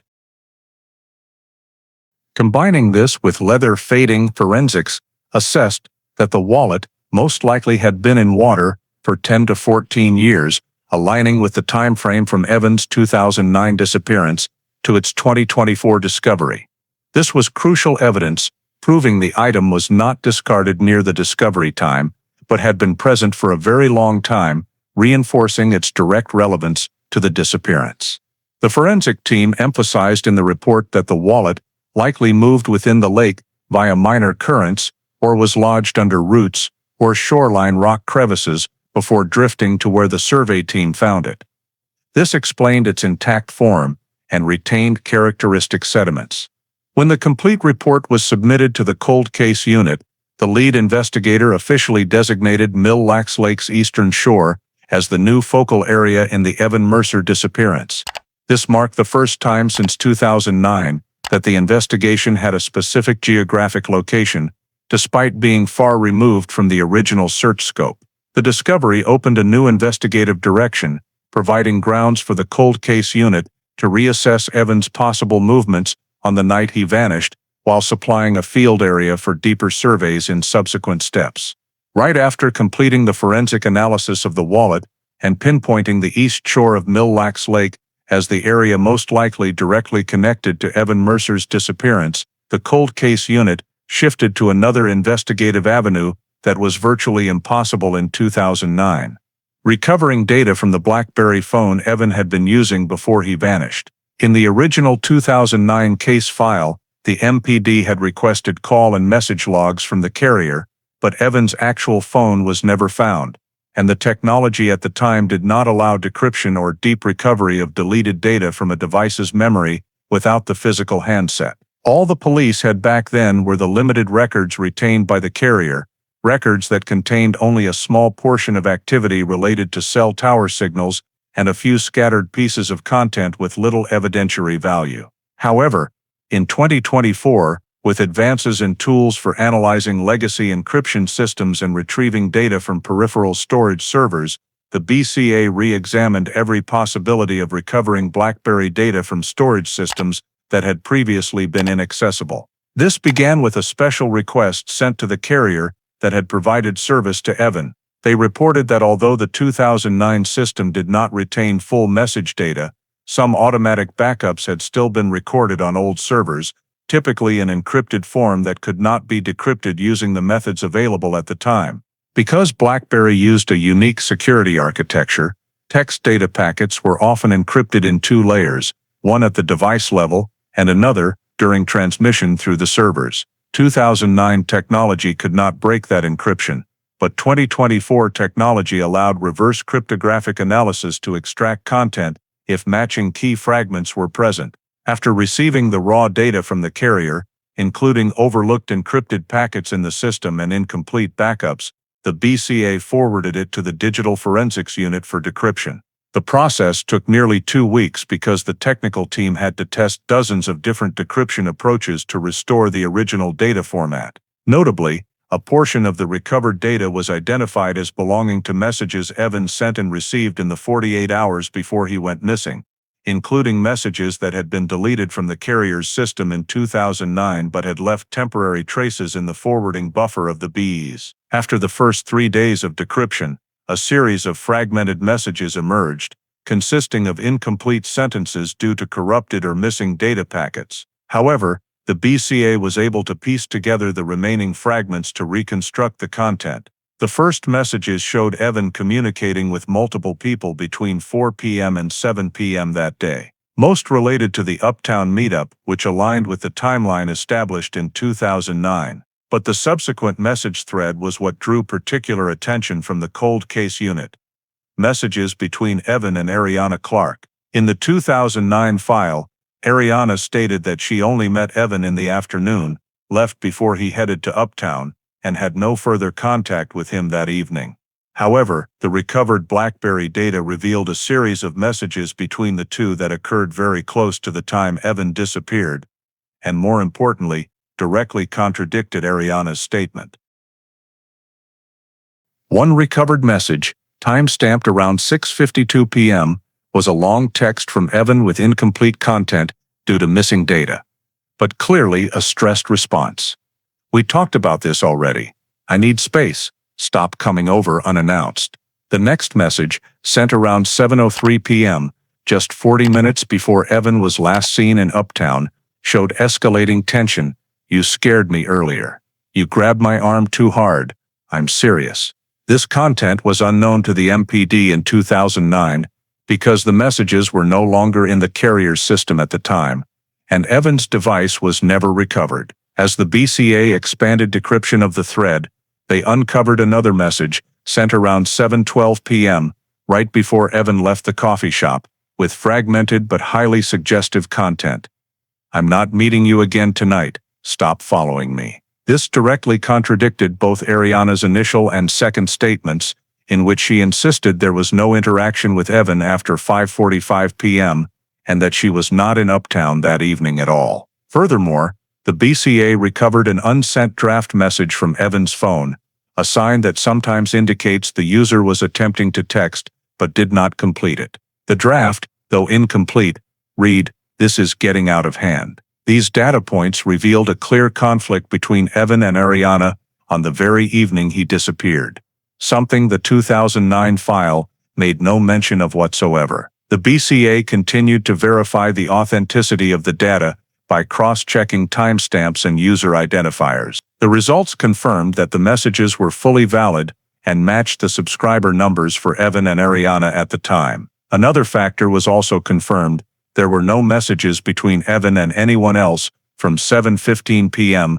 to 9:00 p.m., consistent with the gap in the timeline that the MPD had been unable to explain. However, the tense content in the thread with Ariana provided a new perspective on Evan's psychological state in the hours before he vanished. Upon reviewing the thread, the BCA noted that the messages indicated Evan was trying to avoid meeting Ariana that evening, completely contrary to Ariana's description of the afternoon as normal or merely tired. Many phrases suggested Evan feared being approached, did not want Ariana following him, and may have felt threatened or pressured, factors that never appeared in the original file. The BCA also examined residual BlackBerry system data from the server, a log showing continuous device connection status from 7 p.m. to 7:40 p.m. This data indicated Evan repeatedly checked messages and appeared to be responding in real time, evidence that he was being drawn into a stressful exchange right before leaving Uptown. This added further support to the hypothesis that Evan's mood that evening was unstable, contrary to what the MPD had assumed in 2009. In an internal assessment, the cold case unit recorded that the recovered message thread was the first direct evidence showing the relationship between Evan and Ariana prior to the disappearance was neither simple nor normal, as Ariana had claimed. It was also the first evidence of a timeline contradiction, because Ariana's statements fixed that she left Evan in the afternoon, yet the electronic data proved the two were communicating between 6:50 and 7:12 p.m., right before Evan was seen in Uptown. Recovering messages deleted in 2009 became a major turning point in the reinvestigation, not only because they provided entirely new information, but also because they contradicted the statements of the case's most important witness, laying the groundwork for a complete reevaluation of Ariana Clarke's role on the night Evan Mercer disappeared. After recovering the message thread revealing clear conflict between Evan and Ariana on the evening he vanished, the cold case unit expanded into analyzing cell signal data, a piece of information that was extremely limited in 2009, but could now be reconstructed with much higher accuracy, using AI algorithms specialized in processing historical cell tower data. In the old file, the MPD only had a single ping in Bloomington and a few scattered pings around Uptown earlier. However, the 2009 tower records still existed in the carrier's raw storage system, even if they lacked the resolution of modern data. The BCA requested full retrieval of all pings for Evan and for numbers directly associated with him in the 24 hours surrounding the disappearance, including Ariana Clarke's number. This was not to track Ariana in a criminal sense, but to cross-reference real-time location overlap, something previously impossible. The retrieval produced a long list of vague pings affected by 2009 technological limitations. Each ping only indicated a broad radius where the device might have been active, not a precise location. However, new AI systems can overlay pings, simulate 2009-era tower coverage maps based on historical parameters, and interpolate movement using Bayesian probabilistic models. The BCA input all relevant pings into the analysis tool, then let the algorithm run through more than 4,000 simulations to identify overlap zones between Evan's location and any other subscriber in the time frame from 7 p.m. to 10 p.m. on the night of the disappearance. In the initial results, Evan's signal showed the familiar pattern, a cluster of Uptown pings from 6:30 p.m. to around 7:35 p.m., followed by a data gap when the device sent or received no information as Evan left the coffee shop. Then an indirect Richfield ping via a card transaction, and finally a Bloomington ping near 9 p.m. What particularly caught the cold case unit's attention was not just Evan's path, but the comparison with Ariana Clarke's data. In 2009, the MPD did not consider Ariana's location via tower data because there was no legal basis to request her personal records, and the coverage mapping technology of the time did not support detailed analysis. But in 2024, with the case reactivated and Ariana's statements directly contradicted by the recovered messages, the BCA had authority to access historical data for cold case purposes. When Ariana's ping sequence was entered into the system, the algorithm quickly identified signal clusters around Minneapolis from 4 p.m. to 6 o'clock p.m., consistent with her statement that she met Evan in the afternoon. However, after 6 p.m., the data revealed something the 2009 file had never recorded between 8:30 p.m. and 9:05 p.m. Exactly when Evan's phone registered a ping in Bloomington, Ariana's phone signal also connected to the same group of towers in the Bloomington area, no more than 2.4 miles as the crow flies from the tower that recorded Evan's ping. When the algorithm ran coverage overlap analysis, it determined an 82% probability that the two devices, Evan's and Ariana's, were in the same coverage zone with a time difference of less than 12 minutes. In the highest confidence simulations, the AI showed the two devices were not only in the same broad area, but likely within the same signal corridor of a specific tower, the one on Portland Avenue near I-494. Although the tower data itself was not sufficient for pinpoint accuracy to within hundreds of meters, the BCA assessed that the probability of the two devices randomly appearing in the same radius at the exact time Evan disappeared was extremely low without a geographic connection. For verification, the analysis team fed the data sequence into a real-time movement simulation model based on average 2009 vehicle speeds in Bloomington during the 8:39 p.m. window. The model showed that if Evan traveled from Richfield to Bloomington via Portland Avenue or Lyndale Avenue, he could reach the final ping location at the recorded time. Simultaneously, if Ariana also headed south along I-35W or Portland, her phone signal could easily fall into the same coverage zone during the same period. This directly contradicted Ariana Clarke's statements in both 2009 interviews, where she provided a timeline limited to Minneapolis and insisted she did not go to Bloomington that evening. The BCA further checked whether Ariana might have coincidentally passed through Bloomington, but there was no evidence in her personal records or statements indicating any reason to travel south of Minneapolis, especially in this strikingly overlapping time frame. When analyzed using a three-dimensional model, the AI algorithm determined that the maximum distance between the two devices from 8:39 p.m. did not exceed 3.1 miles. a distance too small if the two individuals were completely unconnected or not moving in the same direction. When simulations were run assuming Ariana remained in Minneapolis as stated, the algorithm had to introduce abnormally high signal noise levels to reproduce her pings, causing the model to be classified as technically implausible. In other words, the 2009 tower data, when reconstructed with 2024 technology, indicated that the likelihood of Ariana being near Bloomington was far higher than the likelihood of her staying in Minneapolis as she claimed. In the internal technical assessment, the BCA noted, the cell signal data, when reconstructed, shows simultaneous presence of both devices in the same tower coverage area in Bloomington. The degree of overlap cannot be explained by normal signal error or noise, for the first time establishing through objective data that Evan and Ariana were in the same geographic area, even if not GPS precise, created a major turning point in evaluating the timeline of the night Evan disappeared. It not only reinforced the statement contradictions, but also provided independent technical evidence that Ariana may have followed Evan's direction that evening, completely contrary to what she had told the MPD.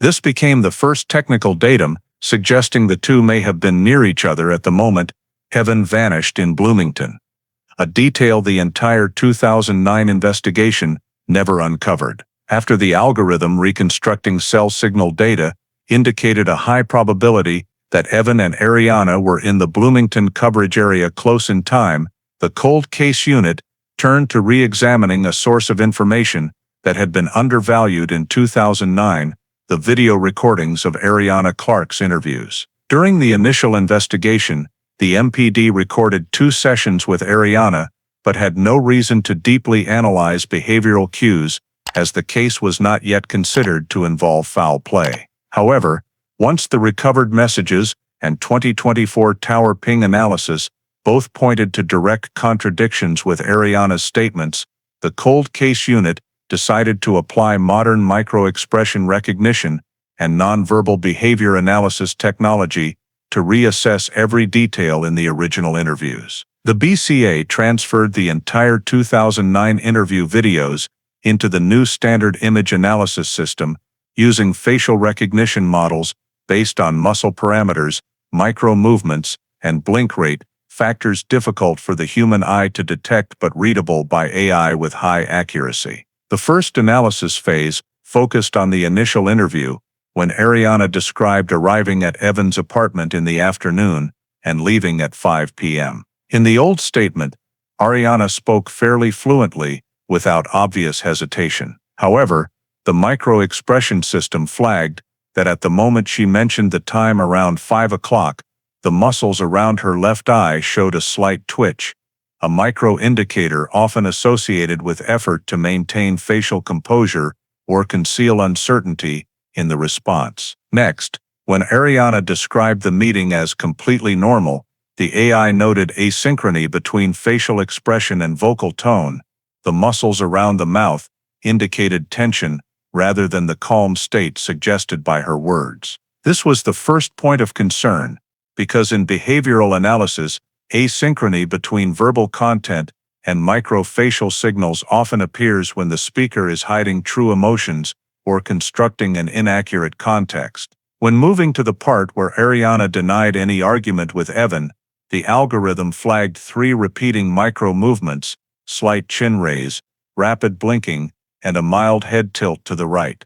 This behavioral pattern in training data is typically linked to defensive reflexes, signs that the interviewee feels threatened by the question or worried about potentially inaccurate information being exposed. In 2009, these details went unnoticed by the MPD because the sessions were not treated as criminally suspicious interviews. However, with the altered Ariana timeline and BlackBerry data showing contradictions, these behavioral signals took on entirely different weight. The BCA continued analyzing the second interview, where Ariana changed the departure time from 5 p.m. to 5:45 p.m. At the moment she provided the new time, the AI system recorded one of the strongest anomalies Immediately after Ariana said, "I think it was around 5:45, her blink rate doubled from the prior baseline, and her shoulders lifted slightly, signs that often appear when a speaker introduces new information they have not fully internalized. Jaw muscle tension also visibly increased in the frames when she was asked why she changed the time, indicating defensiveness. When police questioned the possibility of time confusion, Ariana paused for about 1 second before answering. In ordinary analysis, this pause was unremarkable. But the BCA recognition system showed that the expressions before and after the pause did not match before answering. Her eyebrows furrowed slightly, indicating cognitive load, while after the answer, she inhaled more deeply than normal, a sign of attempting to stabilize bodily state. These are behavioral indicators that commonly appear when the respondent lacks confidence in the information provided. In the segment where Ariana denied further contact with Evan after the afternoon, the AI recorded a sharp increase in the stress index. Specifically, when she said, "I didn't text him anymore," the left corner of her mouth moved slightly downward, a micro-expression classified in the category associated with discomfort, concealment, or internal resistance. This was particularly notable when cross-referenced with the recovered messages showing that Ariana and Evan did in fact exchange texts between 6:52 p.m. and after 7:12 p.m. When asked about possible reasons Evan went to Bloomington, the system flagged a prolonged 7-second sequence of micro-movements, head tilt, gaze shift to the right, and 3 rapid consecutive blinks. According to the BCA model, this behavioral chain typically occurs when the respondent is trying to avoid directly confronting an image, location, or event they wish to conceal. This differed completely from natural reactions when someone simply does not know the information. Another notable point of concern was when Ariana was asked to provide details about her relationship with Evan on the day he disappeared. Although her statement described the afternoon as nothing special, the AI detected tension in the muscles around the bridge of the nose and eyes, expressions often linked to negative emotions such as anger or frustration, matching the recovered message content in which Evan said she scared him, grabbed my arm too hard, and stopped following me. When analyzing the entire interview sequence via micro-movement charts, the cold case unit observed repeated patterns. Ariana exhibited the highest stress whenever questions touched on 3 topics: the time she left Evan's apartment, her activities after 6 p.m., and whether she was in Bloomington. All 3 topics were direct points of contradiction between her statements and the 2024 recovered objective data. This led the AI model to rate the statement's dishonesty level as notable, meaning high, but not sufficient to stand alone as legal evidence. Nevertheless, in the cold case file, this notable rating carried significant weight, as it indicated Ariana's 2009 statements were not simply the result of poor memory or innocent confusion, but possibly a deliberate effort to conceal or adjust information. At the end of the analysis, the system noted repeated micro-expressions showing Ariana attempting to control emotions multiple times when referring to the moment she stopped contacting Evan. Each time she addressed this, her shoulders tensed slightly, neck muscles tightened, and she swallowed before answering, 3 classic bodily signs of response when the interviewee feels cornered by questions directly related to their own actions. When synthesizing all data sources, timing concerns, facial verbal asynchrony, strongest stress reactions on topics contradicting objective data, the cold case unit concluded that the 2009 interview videos, under the light of new technology, contained numerous anomalies previously undetectable. These points not only undermined the credibility of Ariana's statements, but also aligned with all the recovered phone and cell signal data, highlighting the possibility that the 2009 statements concealed a critical part of what occurred on the evening Evan Mercer disappeared. After reanalyzing the Ariana interrogation video and noting a series of inconsistencies between her statements and objective data, the cold case unit shifted to a new investigative direction, stemming from the discovery of the wallet at Mille Lacs Lake. A comprehensive review of all cabin rental activity around the lake during the time Evan went missing in 2009. The BCA sent requests to every cabin rental facility, lodge, and vacation home around Mille Lacs, including small operations that were not listed online at the time, to retrieve guest lists for October 2009. Since most records from smaller facilities were kept manually, many places took time to locate their old logbooks. As the data gradually came in, the investigative team compiled a list of nearly 100 cabin rentals throughout the month. Their next task was to filter for rentals that occurred within the time frame surrounding the day Evan disappeared, particularly the 48 hours before and after October 24, 2009. From this list, one entry immediately caught the team's attention. A small cabin on the eastern shore of Mille Lacs, near Malmo Township, rented on October 23, 2009, by a guest using the name Lydia Hart. This was not a name familiar from any records related to Evan or his family. However, what stood out was that the cabin was located directly in the area where forensics had determined the wallet most likely originally surfaced. This made the rental entry an immediate priority. The BCA contacted the cabin owner, a small family-run operation, to verify the information from that rental. The owner explained that 2009 records were mostly handwritten in a logbook with no digital copies. When BCA agents visited in person and examined the book, they found the entry for the guest Lydia Hart under the dates October 23, 24. A small signature, slightly slanted to the right, with elongated strokes on the L and H. The information provided by the guest was extremely minimal: no driver's license number, no license plate, just a landline phone number that was no longer in service. This was unusual because most cabins at the time required some form of valid ID. The owner explained that since it was the off-season, they did not enforce ID checks strictly. What drew the investigators' attention even more was the owner's notes about the renter.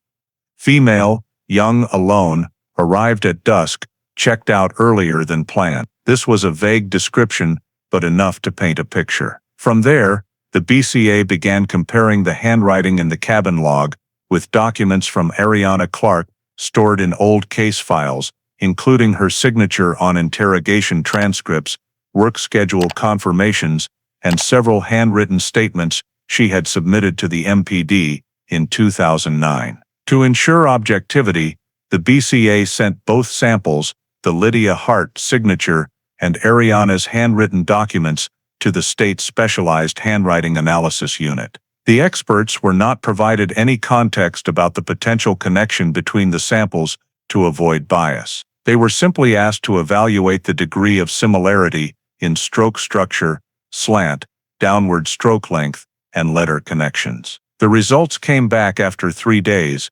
significant similarities in the following characteristics: slight right slant, elongated ending strokes, identical looping on H and T, and the Y written with a small tongue and curve. The experts did not conclusively state that both samples were from the same person due to the degraded condition of the cabin sample, but they assessed the likelihood of 2 different people coincidentally having such similar handwriting styles as very low. Additionally, when comparing letter height and writing speed, the experts noted a mix of deliberately slow strokes and naturally fast ones, a characteristic often seen when someone attempts to disguise their handwriting but retains basic motor habits from their original style. The BCA recorded this assessment as behavioral correlation indicator, not legal proof, but significant enough to warrant deeper investigation. While continuing to review the cabin registration entry, the team discovered another detail: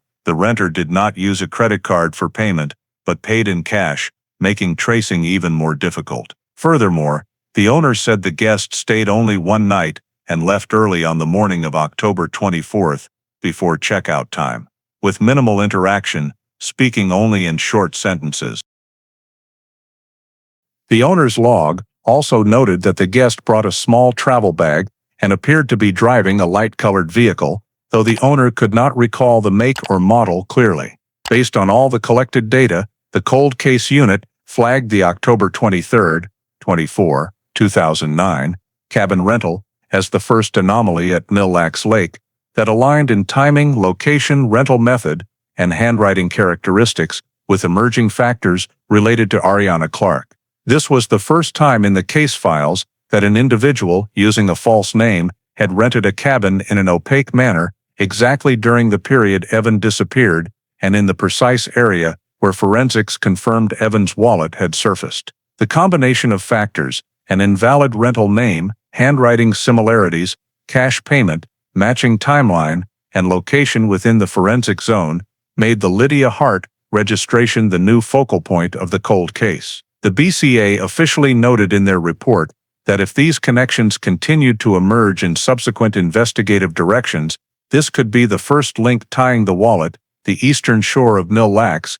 and Evan Mercer's disappearance to a specific individual. Once the Lydia Hart cabin rental record was determined to have a potential direct connection to Evan's disappearance, the cold case unit immediately returned to the eastern shore of Mille Lacs to locate anyone who might have had contact with this guest in late October 2009, particularly residents near the cluster of small cabins where the rental occurred. The original cabin owner remembered little beyond the young guest paying cash and leaving early, but he suggested that at the time there was a seasonal employee and several nearby residents still active in the area who might have seen the renter or the vehicle used. The BCA tracked down each person on the list provided by the owner. The first witness was a middle-aged woman who worked as a part-time cabin cleaner during the 2009 off-season. She said she had no direct contact with the Lydia Hart guest, but remembered that on the morning of October 24th,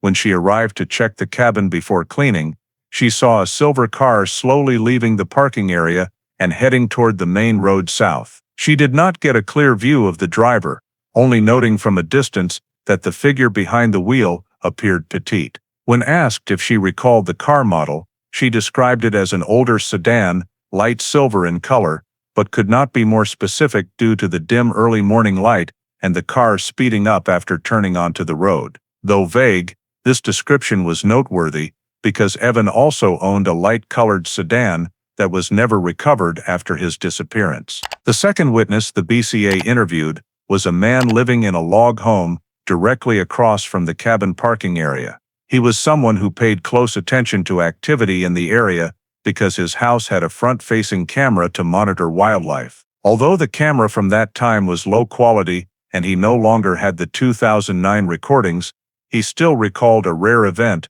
on the evening of October 23rd.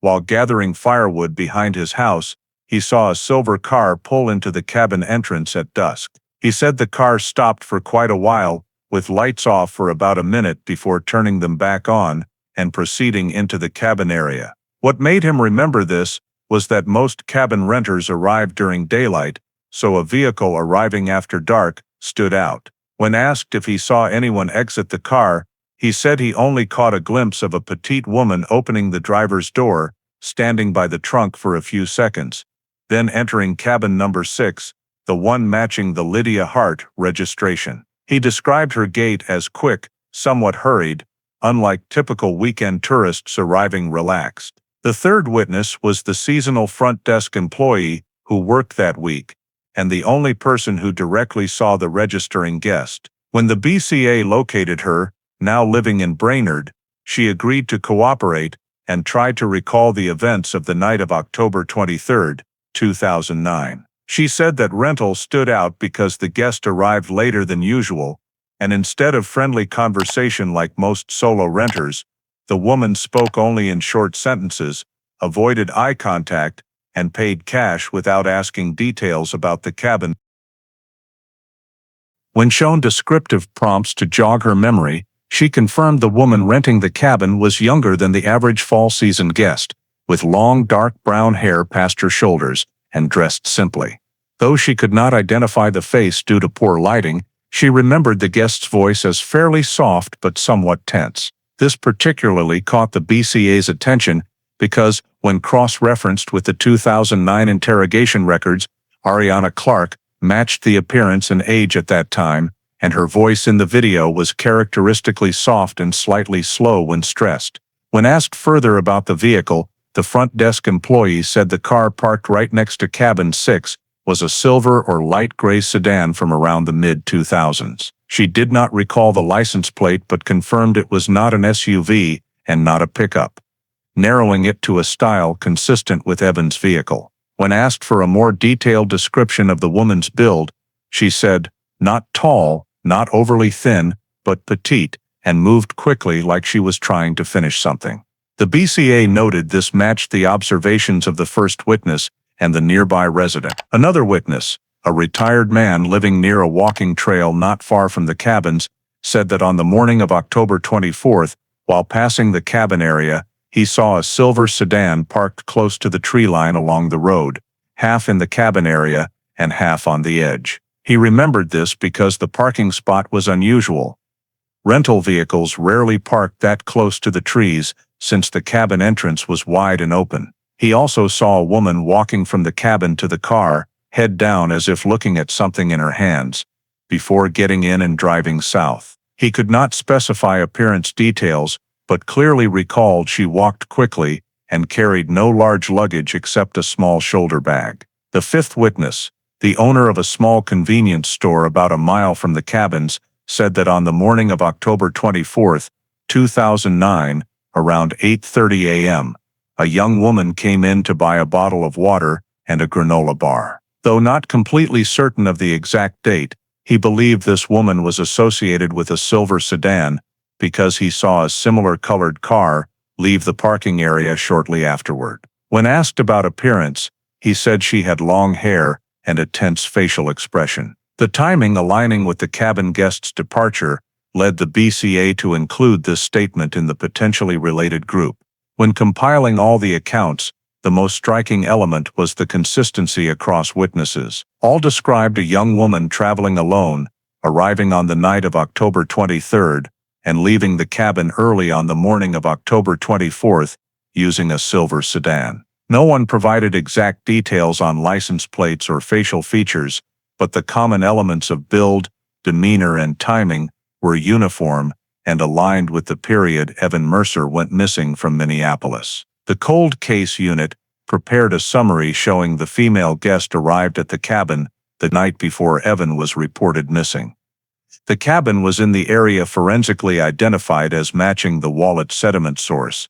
The described vehicle matched the type Evan drove, and the departure timing fit the October 23, 2009 disappearance window. This was the first time in nearly 15 years that a chain of witness statements aligned with each other and with the forensic location, elevating the Lydia Hart cabin rental from a mere anomaly to a critical link, raising major questions about who was actually present at Mille Lacs Lake on the night Evan vanished. After collecting a consistent chain of witness statements regarding the appearance of an unfamiliar woman and a silver sedan around the cabin area at the exact time Evan disappeared, the cold case unit determined the need to expand the direct search at Mille Lacs Lake, focusing on the eastern water region that forensics had pinpointed based on the sediment samples adhering to Evan's wallet. The BCA coordinated with the dive team and the DNR's lake survey team to deploy a comprehensive sonar sweep,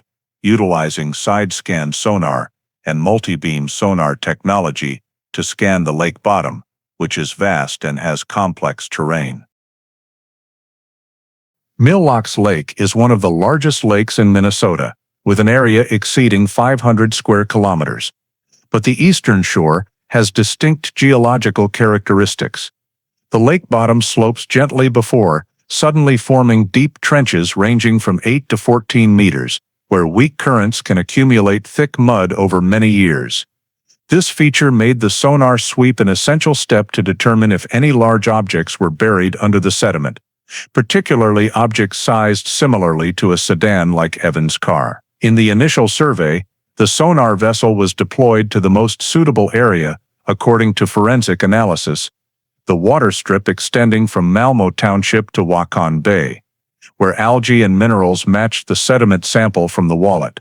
The BCA requested scanning in a grid pattern, starting from about 500 meters from the shore and gradually expanding outward to avoid missing any trench points or rock crevices. Due to the relatively clear water conditions at Mille Lacs in the summer, the sonar recorded fairly clear data in shallower layers, but the thick mud on the bottom caused interference in many signals. Nevertheless, by the end of the second survey day, the side-scan sonar system began detecting a cluster of anomalous signals, a large object buried deep under the bottom mud layer, approximately 4.6 meters long and about 1.7 meters wide, dimensions closely matching the sedan model that Evan Mercer owned before his disappearance. This object was located in an area about 900 meters from the shore, lying in a deep trench where thick mud had accumulated, making it invisible from above or from the lake shore. In the raw sonar images,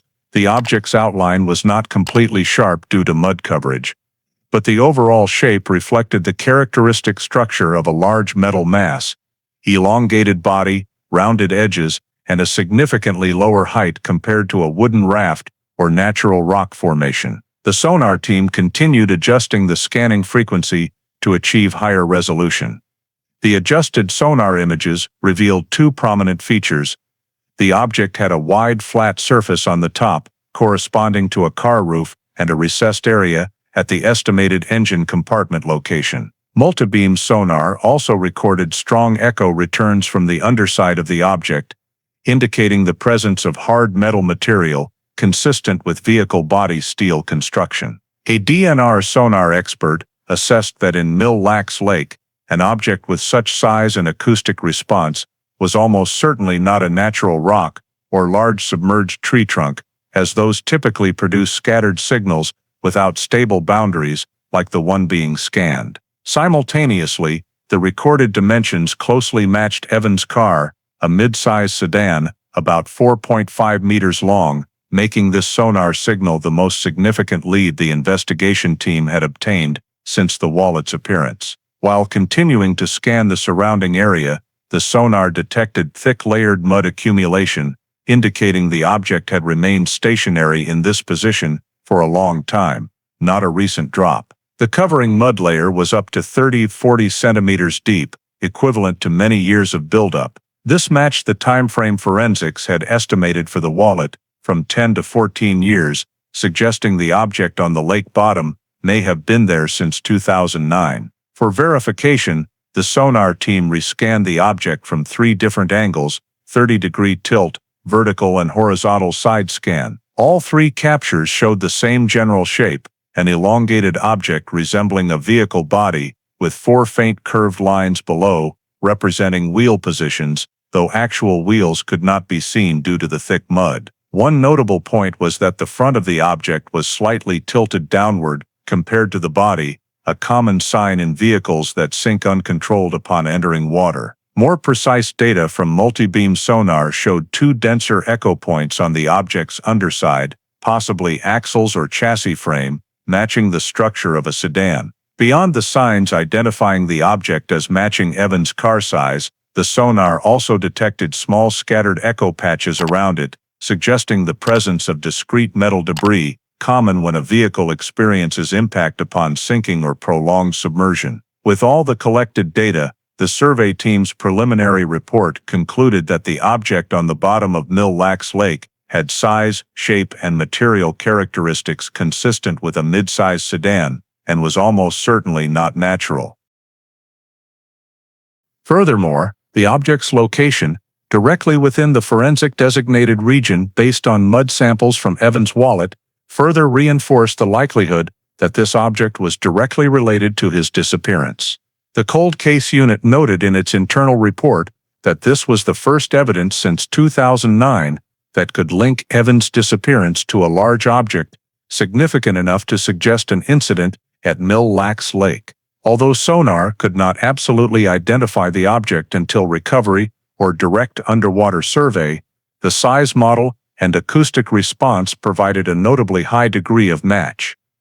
When combining the sonar data with the cabin rental under Lydia Hart, the rental timing coinciding with Evan's disappearance, the silver car sightings by witnesses, and forensic samples from the wallet, the BCA concluded that the location on the bottom of Mille Lacs Lake where the object was detected, was one of the key points requiring thorough examination. The sonar data became the largest piece of the puzzle in 15 years, suggesting that Evan's car, and possibly Evan himself, had been at Mille Lacs Lake since the night of the disappearance, unnoticed for over a decade. After the sonar report indicated an object on the bottom of Mille Lacs Lake matching the size of Evan's sedan and located precisely in the forensically identified region, the cold case unit officially expanded the investigation toward the possibility of human intervention.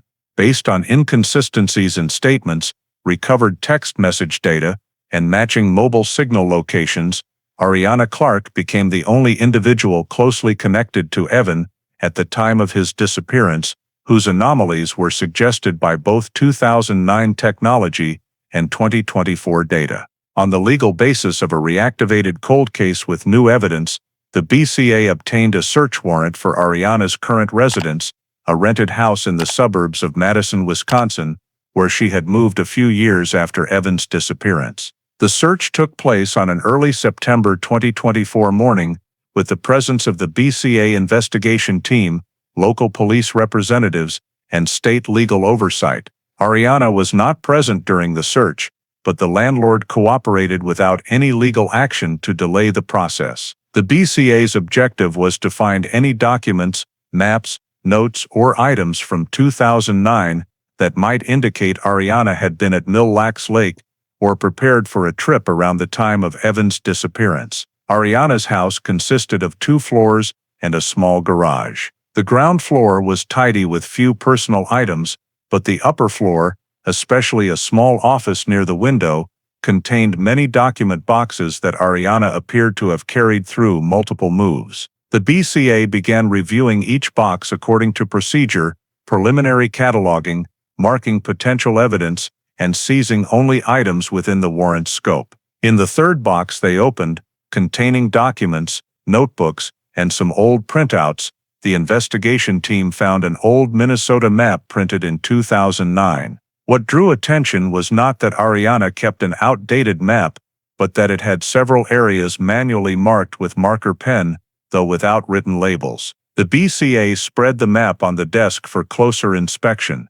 In the northern Minneapolis area, there were no markings. The southern and western parts of the state also had none. However, in the Mille Lacs Lake area, where the wallet was found and sonar detected the object, there were 4 small circled dots marked in blue ink, quite faded, but still visible. The dots were not arranged in a square or simple straight line, but followed a curved arc along the eastern lake, precisely the sediment-matched region identified by forensics. An investigator quickly checked the entire map to confirm the ink marks were not stains or random. Under white light, the pen strokes showed intentional circles of even size, located where the Lakeshore Road intersected secondary roads leading to the cabin area and Malmo Township. This was not a typical tourist marking pattern, as cabins in the area were not commercially labeled that way. This prompted the BCA to immediately log the map as evidence item #1 in the search. In the same box, the team found an old notebook that Ariana appeared to have used during college. Most entries related to class schedules and personal matters, but one page had been torn out. Though the paper was missing, faint pen indentations remained on the adjacent page. The BCA used oblique lighting to read the indented grooves. The grooves did not reveal full sentences, but scattered segments included words like drive, north, and a character resembling a capital M. The BCA could not yet confirm this as notes related to Mille Lacs, but marked the notebook as evidence item #2. In another drawer in the office, the team discovered a Ziploc bag containing old receipts and papers, all dated from 2007 to 2012. Most receipts were unrelated: groceries, school materials, gym receipts. However, one stood out: a gas payment receipt in Minneapolis dated October 23, 2009, one day before Evan was reported missing. The receipt did not match the station Evan stopped at, but Ariana's transaction in Minneapolis at that critical time was noted as it reinforced her presence near Evan on the key day. This receipt was numbered evidence item hash 3. In the garage, the team found a cardboard box with old items, including unsorted personal belongings and papers. Upon inspection, they discovered a second Minnesota map, printed around 2008-2009. This map had no ink marks but was heavily creased and worn exactly in the Mille Lacs Lake area, as if repeatedly opened there. The BCA marked it as evidence item hash 4 and photographed the crease locations for later analysis. Continuing the search in Ariana's bedroom, an investigator found a small envelope at the bottom of a dresser drawer.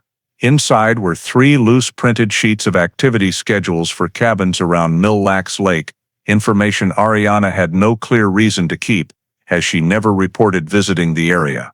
The printouts had no renter names, but were marked in red pen on dates 10/23, 24/2009 in the Eastern Lake Cabin Cluster section. These were numbered evidence item hash 5. The BCA also seized Ariana's old laptop, a 2010 model, for metadata analysis of any remaining old files on the drive, even if deleted. During the process, they did not access Ariana's recent data without permission, only files timestamped 2009-2010. The garage search yielded another notable detail: a small car repair kit, including rubber gloves, oil-absorbing rags, and 2 bottles of metal cleaner. Though these items did not prove criminal activity, the production date on one bottle indicated purchase around 2009-2010. The BCA marked them as evidence group hash 6, items of undetermined role but from the relevant period. When compiling all seized evidence from Ariana's home, the cold case unit created a list of 6 main groups: the 2009 Minnesota map, marked in the Mille Lacs area, the notebook with partially recovered indented notes, the gas receipt near the disappearance date, the second map heavily creased in the target region, the loose cabin schedule printouts matching the 10/23, 24/2009 timeframe, and the suspicious timed car repair kit. Each item was photographed, sealed, and logged per procedure. None individually proved criminal conduct, but all pointed in the same direction. Ariana Clark had a connection to the Mille Lacs Lake area, or reason to focus on it during the exact period Evan Mercer disappeared, something she never disclosed, directly contradicting her 2009 statement. The discovery of maps, notes, and Mille Lacs-related documents in Ariana's home marked the first time in the entire case file that physical evidence connected her to the area where Evan's wallet was found and where sonar detected an object sized like his vehicle on the lake bottom. Following the search at Ariana's home yielding multiple pieces of evidence suggesting direct links to the Mille Lacs Lake area, the cold case unit proceeded to the next investigative step, reviewing Ariana's full financial transaction history for October 2009 to determine her actual location on the night Evan disappeared and whether any spending contradicted her initial statement. In 2009, the MPD did not request Ariana's financial data, as the case was not then considered to involve foul play and her statement was not suspicious. However, with the new discoveries, the marked 2009 Mille Lacs map, cabin schedules, and Bloomington signal overlaps, the BCA obtained a warrant for her transaction history from 10/28/2009. Banks and card issuers took weeks to extract the data due to less synchronized archival systems from that era. Once the full statements were provided to the BCA, the team analyzed them under 3 criteria: transaction location, timing, and deviation from Ariana's 2009 spending habits. In the initial transactions, most were in the Minneapolis area, consistent with Ariana's claim of meeting Evan at his apartment on the afternoon of the 23rd and leaving the city soon after. However, upon deeper review, the cold case unit identified one particularly notable entry: a small purchase under $10 at 7:58 p.m. on October 23, 2009, at a convenience store near a gas station on Portland Avenue in Richfield. This area lay along the route Evan traveled that night and was where Evan made his final card transaction at a gas station at 8:17 p.m. The location of Ariana's purchase was less than 1.2 miles from Evan's gas stop. The 7:58 p.m. timestamp was especially significant. It fell within the period Ariana claimed she had left Evan hours earlier and was no longer in Minneapolis. Yet the transaction showed she was still nearby as Evan moved. The BCA flagged this as anomaly #1.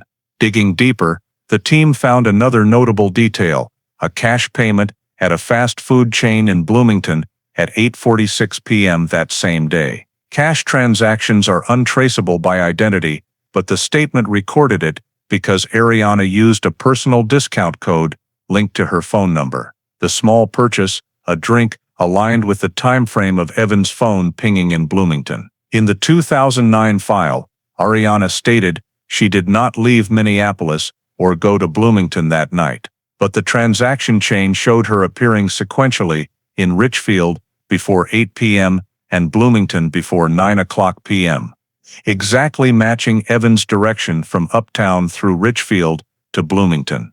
This was flagged as anomaly #2. The BCA traced additional peripheral transactions at 9:32 p.m. The statement recorded a canceled card swipe at a suburban Lakeville gas station about 20 minutes south of Bloomington, but the system still logged the time and station code despite cancellation. Ariana never mentioned heading south that night, with no clear reason to leave Minneapolis in that direction. This was flagged as anomaly #3, as it indicated Ariana continued southward the same evening Evan disappeared, directly contradicting her statement. Analyzing Ariana's spending habits over the 3 months prior to October 2009, the BCA noted she almost never visited stores in Richfield, Bloomington, or Lakeville. Her spending centered on Minneapolis and areas bordering Wisconsin. The disappearance night chain, Richfield, Bloomington, Lakeville, was entirely outside her normal financial behavior. For objectivity, the BCA also checked Ariana's gas purchases in the 2 weeks around the disappearance. There were no gas receipts on 10/23 or 10/24, suggesting she likely filled up earlier or possibly used an unregistered vehicle. This was not conclusive, but noted as a supporting detail to cross-reference with the cabin witness reporting the woman renter arrived with a small travel bag and drove a silver sedan. When all transactions were plotted on a linear timeline, the cold case unit observed a significant overlap. The interval between the 7:58 p.m. Richfield transaction and the 8:46 p.m. Bloomington one was only 48 minutes. Exactly the natural driving time between the areas on an October evening. This interval nearly perfectly matched Evan's travel, leaving Uptown, appearing in Richfield, then pinging in Bloomington. Comparing Ariana's 8:46 p.m. transaction to Evan's final ping near 9 p.m., the BCA determined both fell within the same cell tower coverage zone, as previously confirmed by signal reconstruction algorithms. Ariana's disappearance night transactions were now flagged by the BCA as anomalous for 3 reasons. They occurred in locations outside her routine, they aligned in time and direction with Evan's route, and they directly contradicted her 2009 MPD statement. With this financial data, the cold case unit prepared an internal memo concluding that Ariana was not only near Evan on the night he disappeared, but also traveled in the same direction through key areas, information entirely absent from the original file. The financial data, combined with the 2009 Mille Lacs map found at Ariana's home and its markings, provided a critical foundation for re-evaluating her entire role in the final hours before Evan's disappearance. When all the new data, from recovered text messages, mobile signal analysis, cabin witness statements, physical evidence seized from Ariana's home to the 2009 financial transaction chain, all converged on the same conclusion that Ariana Clark had appeared at locations coinciding with Evan's final route.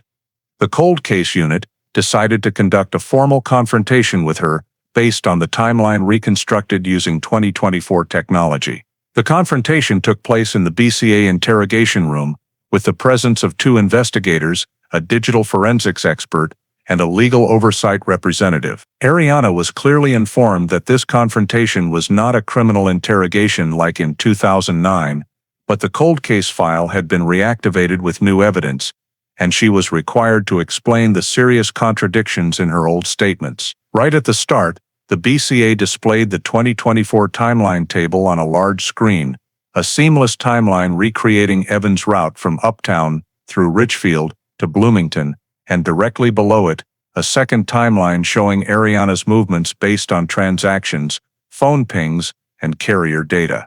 The two timelines ran parallel, with each marker including map locations, exact times, and authenticating data. Ariana looked at the screen, initially maintaining a calm demeanor, but her eyes shifting repeatedly between the time markers. The investigator opened with a simple question: "Can you explain why your transaction at 7:58 p.m. on October 23, 2009, appears in Richfield, only 1.2 miles from where Evan used his card at 8:17 p.m.? Ariana paused for a few seconds before responding that maybe I stopped to buy something on the way home, but she could not explain why she was in the area when, in her 2009 statement, she had asserted that she was no longer in Minneapolis from early evening. The investigator continued to the 8:46 p.m. marker in Bloomington, a cash transaction recorded by the system via a promo code linked to Ariana's phone number. When asked what she was doing in Bloomington at that time, Ariana denied it and said, "I never went to Bloomington that night." The investigator immediately displayed the AI-reconstructed cell tower coverage map, showing her phone connecting to a Bloomington tower during that exact time frame. When asked to explain, Ariana said the data must be wrong, but the investigator countered that the data matched the fast food restaurant transaction and could not be simultaneously wrong across two independent sources. As the timeline continued to play, showing both Evan's and Ariana's pings only minutes apart in the Bloomington area, Ariana shifted to a defensive attitude, saying that someone else might have had my phone at the time, or I don't remember that year clearly. The BCA asked her to provide the name of anyone who might have had her phone, but Ariana could not name anyone and continued to emphasize that her memory was no longer accurate. The investigator moved to the recovered text messages Evan sent to Ariana between 6:52 and 7:12 p.m., in which he said, "I need space, stop following me. You scared me earlier." When forced to confront the message chain she had previously denied, Ariana reacted with clear confusion, saying, "I don't know why those messages exist, and I don't remember talking to him at that time." But the investigator pointed out that the message content matched the micro-behavioral expressions analyzed by AI in the 2009 interrogation video, where she always became tense whenever Evan's conflict was mentioned. As the investigation team moved to the list of unusual transactions, Richfield blooming to Lakeville, Ariana could no longer maintain her initial composure. The BCA asked her to explain why her transactions moved in the exact direction, at the same time, and at the same travel speed as Evan's route that night. Ariana responded with, "I don't remember, maybe coincidence, or I was driving around," but provided no reasonable explanation for consecutively appearing in three areas completely opposite to her original statement. When the investigator displayed the 2009 Minnesota map with the east shore of Mille Lacs marked, seized from Ariana's home, she showed clear confusion and said the map wasn't mine, or I kept it for reference. However, when asked why only the Mille Lacs area, where Evan's wallet and the object under the lake were discovered, was circled, Ariana could not provide a reasonable explanation. Finally, the investigator posed the central question: "Can you explain why the 2024 timeline, not speculation, but based on objective data from financial records, mobile signals, and cabin witnesses, all shows that you were in the same Bloomington area when Evan disappeared?" Ariana remained silent for a long time, then responded with, "I don't know, that wasn't me, or someone is trying to make it look like I'm involved." But the BCA pointed out that this timeline was not based on statements or assumptions, but on three independent types of data: transactions, pings, witnesses. Faced with the reconstructed timeline, Ariana could not account for the continuous overlap between her location and Evan's on the evening of October 23, 2009. From the Uptown Richfield-Bloomington route to the evidence of her presence at the cabin near Mille Lacs, at the time Evan's wallet might have fallen into the water, all completely detached from her 2009 statement. In the confrontation record, the investigator noted clearly the subject could not provide a reasonable explanation for any of the location overlaps shown in the reconstructed timeline. This was the first time Ariana could no longer rely on her old statement, and the first time the original 2009 timeline was completely shattered by data she could neither deny nor interpret innocuously. Immediately after the confrontation showed that Ariana could not explain any of the overlaps between the 2024 data and her 2009 statement, the cold case unit moved to the pivotal step, building a complete timeline that unified all newly collected data and eliminated the erroneous assumptions that had persisted for 15 years. This was the first time the Evan Mercer case file was reconstructed from scratch using independent data sources, recovered BlackBerry messages, AI tower ping analysis, financial transactions of both Evan and Ariana, cabin witness statements, forensic sediment analysis, and wallet position at Mille Lacs Lake, along with physical evidence seized from Ariana's home. The investigation team divided the timeline into three major geographic phases: Minneapolis, Richfield, Bloomington, Mille Lacs Lake. Each phase was reconstructed with authenticated time markers, completely avoiding reliance on statements no longer deemed credible. The timeline began in Minneapolis with the 6:52 p.m. marker, the first message Evan sent to Ariana, reflecting conflict and requesting she stop following him. The second message at 7:03 p.m. and the unsent message at 7:12 p.m. showed Evan's stressed state and feeling of being followed. These messages were combined with 2009 interrogation video data, where Ariana's micro-expressions aligned with a state of concealing conflict. By 7:45 p.m., Evan left the Uptown coffee shop. Original carrier data confirmed this, and the new timeline retained this marker as the starting point. From here, the timeline diverged from old assumptions by adding Ariana's data. Ariana's 7:58 p.m. transaction at a Richfield convenience store placed her directly on the route Evan took after leaving Uptown. The time and location distances between the two fell within the same travel corridor, completely eliminating the old timeline's assumption that Ariana left Minneapolis at 5:45 p.m. The investigation team continued linking this to Evan's 8:17 p.m. transaction at a Richfield gas station. This was one of the most certain markers. 2009 bank data and low-quality camera footage both matched the time. The new timeline argued that during the 7:58-8:17 p.m. period, Evan and Ariana were no more than 1-2 miles apart. Thanks to the AI reconstructed coverage map, the BCA determined both devices were moving in the same direction, southward. The next marker, 8:46 p.m., marked Ariana's cash transaction in Bloomington, using a promo code linked to her phone number. Evan's phone pings around 8:59-10 p.m. were reconstructed via AI algorithm, confirming his presence in Bloomington, within the coverage area overlapping Ariana's transaction. This was the most critical point in eliminating the flawed 2009 timeline. The two individuals' data overlapped in both time and space, and when analyzing movement vectors, the speeds of the two journeys matched nearly perfectly. The cold case unit issued a technical conclusion. It was impossible for Ariana to have been in Minneapolis, as stated, if her transactions and signals appeared simultaneously with Evan in Bloomington. From Bloomington, the old timeline had stopped because MPD could not determine where Evan went after the final ping. But the 2024 timeline continued seamlessly thanks to Ariana's data. The canceled transaction marker in Lakeville at 9:32 p.m. aligned with the direction leaving Bloomington, although it could not be confirmed whether this was Ariana's journey or someone else using the promo code tied to her number. The BCA noted this event as part of a consistent movement chain: Minneapolis, Richfield, Bloomington, Lakeville. When comparing signal data, AI determined Ariana's phone connected to towers along the I-35W southbound route, consistent with a journey that could lead to Mille Lacs Lake if turning off. The BCA cross-referenced feasible routes based on time, financial transactions, and 2009 road data.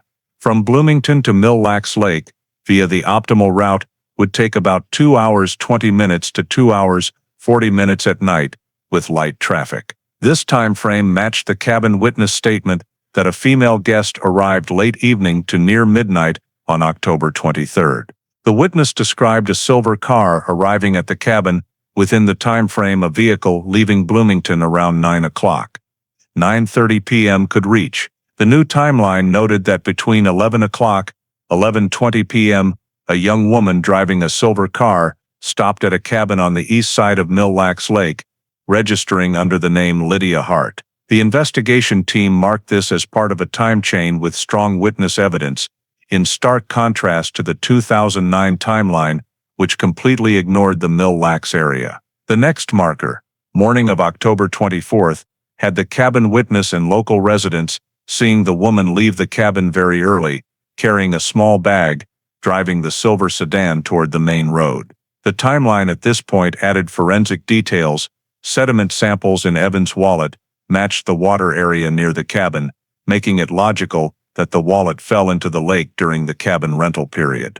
When sonar detected an object matching Evan's car size in the forensic matched water area, the timeline connected the cabin marker to the underwater Mille Lacs marker. The 2024 timeline was rebuilt as a closed loop. 1. Evan leaves Uptown. 2. Evan and Ariana appear overlapping in Richfield area. 3. Both mobile devices connect to the same tower in Bloomington. 4. Ariana's Bloomington transaction confirms physical present. 5. Lakeville transaction places Ariana leaving Bloomington north or south. 6. Female guest matching description appears at Mille Lacs cabin. 7. Evan's wallet appears in exact cabin area. 8. Sonar identifies object matching Evan's car near forensic location. The investigation team eliminated the erroneous routes that had stalled the 2009 case, including assumption Evan left Minneapolis via Western Corridor, assumption Ariana left the city at 5:45 p.m., assumption Evan had an incident before leaving Uptown, and assumption Lake Nokomis as vehicle appearance point. All were eliminated because they did not match the 2024 objective data. The BCA noted in the technical report that the new complete timeline was closed-loop, consistent, and based on multi-source independent data. More importantly, the entire event chain, from Minneapolis to Bloomington to Mille Lacs Lake, all converged on a single individual, appearing simultaneously with Evan at each objective marker. Ariana Clark. This was the first time since 2009 that the case had a complete timeline, filling all the gaps MPD could not overcome, and the entire new timeline data was completely detached from Ariana's statement. No point of the old statement matched the actual evidence. With the 2024 reconstructed timeline forming a closed and consistent event chain, the cold case unit concluded that the degree of overlap between Ariana Clark's locations and Evan Mercer's final route could not be explained by coincidence or data errors. All independent sources, mobile signals, financial transactions, cabin witnesses, physical evidence seized from Ariana's home, forensic wallet analysis, and sonar confirmation of an object matching Evan's car size under Mille Lacs Lake, all converged in a single direction. After the complete report was submitted to the Minnesota State Prosecutor, the legal team conducted an objective evaluation of whether the aggregate evidence met the probable cause threshold for an arrest warrant. The prosecutor concluded that the data not only created reasonable suspicion, but formed a clear linkage between Ariana and the critical locations of the disappearance. In particular, the new evidence completely shattered Ariana's 2009 statement, showing she was present at places she denied and moving along the same route as Evan on the night he vanished.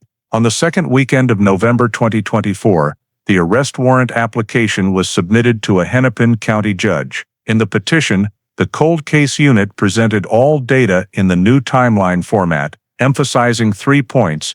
Ariana had deliberately given false statements in the initial investigation. She overlapped in time with Evan via transactions and mobile signals in Richfield and Bloomington, and the physical evidence at her home, including the 2009 Mille Lacs map with the forensic area marked, cabin schedule printout, along with cabin witness statements, all indicated her presence at the Mille Lacs Lake area. At the time, Evan's wallet might have fallen into the water. The judge approved the arrest warrant the same day, based on the degree of objective data overlap that cannot be explained by accident or error. The arrest warrant was forwarded to the Madison, Wisconsin Police Department, where Ariana was living, for coordinated execution. On the morning of November 14, 2024, at 6:12 a.m., the BCA execution team, along with local police, approached Ariana's home. The Madison suburb was still quiet at that time, the sky not fully light, early winter temperature cold with light wind. The team split into 2 groups, one at the front door, the other covering the back, to ensure Ariana could not leave. When the team knocked and announced the search warrant and arrest warrant, Ariana reacted slower than expected. She opened the door only a few inches, her face showing clear panic. Upon hearing the announcement of the arrest reason related to Evan Mercer's 2009 disappearance, Ariana stood almost motionless for a few seconds, then said a short sentence, "I didn't do anything." However, per procedure, the execution team immediately required her to step outside, turn around, and place her hands behind her back. Ariana did not resist, but kept asking repeatedly, "Why now?" That was more than 10 years ago. The investigator responded briefly per protocol, "We have new evidence." Ariana was handcuffed, fully read her Miranda rights, and placed in the patrol car parked in front of the house. Neighbors began opening doors to look out upon seeing police vehicles with lights on, but no sirens. Many were surprised, because Ariana lived quite privately, with little interaction, and never causing disturbances in the neighborhood. The investigation team immediately sealed the house to conduct the additional search per the approved warrant, while Ariana was transported to the Madison police station for temporary detention processing, pending transfer to Minnesota. At the station, Ariana remained mostly silent, offering no explanation for the contradictions presented in the prior confrontation. The record noted that she did not immediately request an attorney, but refused to answer additional questions beyond basic information. When the cold case unit received notification that the arrest warrant had been successfully executed, they marked this as the biggest turning point in the case since 2009. The file clearly stated that the arrest of Ariana Clark was conducted without resistance, in full compliance with interstate arrest procedures. This was the first time in the case history that a person directly linked to Evan's timeline was placed in custody for investigation purposes, marking a complete shift from a stalled missing person file to an official criminal investigation. The initial trial in the case involving the disappearance of Evan Mercer opened at the Hennepin County Court in early December 2024, less than a month after Ariana Clark was arrested in Madison, Wisconsin, and extradited to Minnesota. Unlike the 2009 file, which lacked sufficient elements to pursue criminal charges, the 2024 trial proceeded with a massive case file, including technical data, forensic evidence, witness testimonies, sonar findings from Mille Lacs Lake, and a timeline reconstructed using modern technology. On the very first day of the trial, the courtroom was packed, mostly with reporters, Minneapolis residents who had followed the disappearance for over 15 years, and Evan's family, who had waited a decade and a half for answers. When the prosecution stood to deliver their opening statement, they did not begin with speculation or emotional accusations, but with something that had never appeared in the original file, the 2024 timeline, a seamless chronology based entirely on objective data. The prosecutor used a large screen at the front of the courtroom to project the detailed timeline, starting from the first marker, 6:52 p.m. on October 23, 2009, a message Evan sent to Ariana, saying, "I need space, and don't follow me anymore." They clearly explained that this message chain was recovered from the BlackBerry Enterprise server using 2024 decryption technology, something the police in 2009 were completely unable to do. The next segment of the timeline showed messages at 7:03 p.m.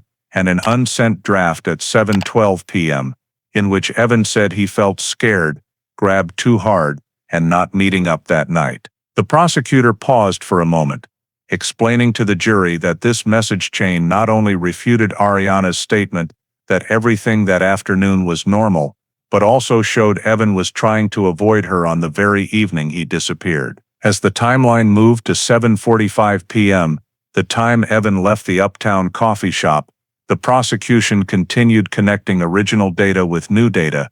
7:58 p.m., a small transaction by Ariana in Richfield. They displayed financial statements, zooming in on the store location on a map to prove Ariana was in an area directly on the route Evan took leaving Uptown within minutes that matched perfectly. The prosecutor asked the jury if she left Minneapolis at 5:45 p.m. as she claimed.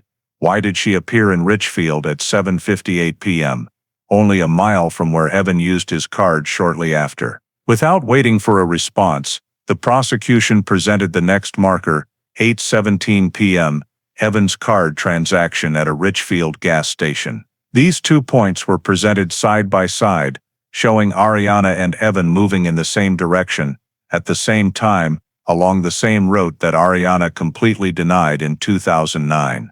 The prosecution then moved to 8:46 p.m., a cash transaction, but with a promo code linked to Ariana's phone number in Bloomington. This was the time Evan's phone pinged in Bloomington, according to 2009 carrier data, and it was the cluster where 2024 AI algorithms determined both devices connected to the same group of towers within minutes of each other. The prosecutor presented a technical chart from the BCA's Signal Analysis Lab, describing how AI reconstructed 2009 coverage areas and concluded the probability of Ariana and Evan randomly appearing in the same coverage zone was extremely low, nearly zero. The prosecutor paused to ask the jury directly if she wasn't in Bloomington that night, as she swore in her 2009 statement, then how do phone data, transaction data, and independent AI analysis all place her there? After presenting the Minneapolis-Richfield-Bloomington segment,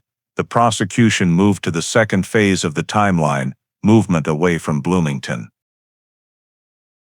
They presented a declined transaction at 9:32 p.m. in Lakeville, explaining that even though the transaction failed, the system still recorded the terminal code and time. This marker formed the final link in the journey, leaving Bloomington, heading straight south, perfectly matching the time a cabin witness described, a young woman driving a silver sedan, arriving at the cabin area late on the evening of October 23rd. The prosecutor called the first cabin witness to the stand. The middle-aged woman described a silver car leaving the cabin on the morning of October 24th, driven by a young woman with brown hair and a petite build. The second witness described seeing the car arrive at the cabin registered under Lydia Hart, along with a description of the guest's slightly hurried gait. The third witness, a seasonal receptionist from 2009, described the voice, demeanor, and arrival time of the guest matching Ariana's spending records. The prosecutor showed the jury the original cabin registration log, projecting the signature Lydia Hart onto the screen. The handwriting analysis was presented immediately after, highlighting similarities between the cabin signature and Ariana's handwriting: slight right slant, extended downstroke on the H, small curved tail on the Y, and equivalent pen speed. The prosecutor emphasized, "We are not claiming absolute certainty that the two signatures are from the same person, but the probability of coincidence is low enough to be noteworthy." Next came the forensics section. The prosecutor called a BCA sediment expert to the stand. The expert explained the mud structure adhering to Evan's wallet: fine-grained soil, high dissolved iron content, low clay ratio, simultaneous presence of Fragillaria and Oligocera algae, a signature characteristic of the eastern waters of Mille Lacs Lake. The wallet's 10-14 years underwater perfectly matched the time since Evan's disappearance. When the prosecutor projected the forensic map onto the screen, the courtroom fell completely silent.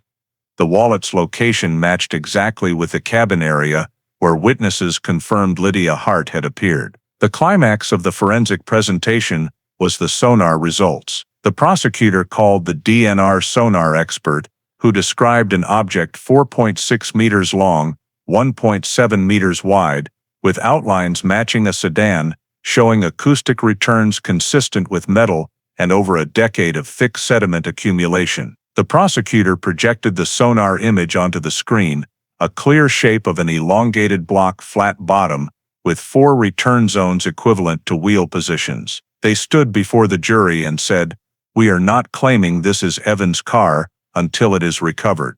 But as you can see, the sediment location, the cabin location, the sonar location, and Evan's wallet surfacing from that exact area. Not one of these factors occurred in Minneapolis or Bloomington. All of them occurred at Mille Lacs Lake." After the forensic section, the prosecution pieced the entire timeline together into a seamless chain. Conflict via messenger Ariana, appearing in Richfield, Ariana appearing in Bloomington toward Lakeville. Mysterious female guest renting a Mille Lacs cabin, Evan's wallet surfacing from the cabin's water area, sonar, identifying an object matching Evan's car. "This is no longer a missing person case," the prosecutor said firmly. "This is a consecutive chain of events in which only one person appears at every point." Ariana Clark. The prosecution also presented the 2009 interrogation video, this time with AI micro-expression analysis. Each time Ariana was asked about Bloomington, the analysis showed stress charts spiking. Each time she said no contact with Evan after 5:45 p.m., the chart displayed micro-expressions out of sync between her words and facial muscles. The prosecutor turned to the jury. She didn't just shift timelines. She lied about her presence, about contact with Evan, and about where she went that night. Now, 2024 data has removed all doubt. She didn't just lie. She was present at every point Evan was right before he vanished from Minneapolis forever. The prosecution's presentation ended with the full timeline image, a glowing axis running from Uptown to Richfield, down to Bloomington, then straight up to Mille Lacs Lake, closing the arc of the case. In the courtroom, no one moved. No one looked away, because for the first time since 2009, the Evan Mercer story was no longer an unanswered disappearance. It was a seamless sequence of investigation, forensics, technology, and data, leading to one person present at every critical point. In the cross-examination phase, the trial entered the most complex territory of a no-body homicide, a case prosecuting murder without the victim's body. This was the core of the defense strategy for Ariana Clark, to discredit each piece of evidence, each inference, each link in the chain the prosecution had built, while sowing doubt into any link in the 2024 timeline.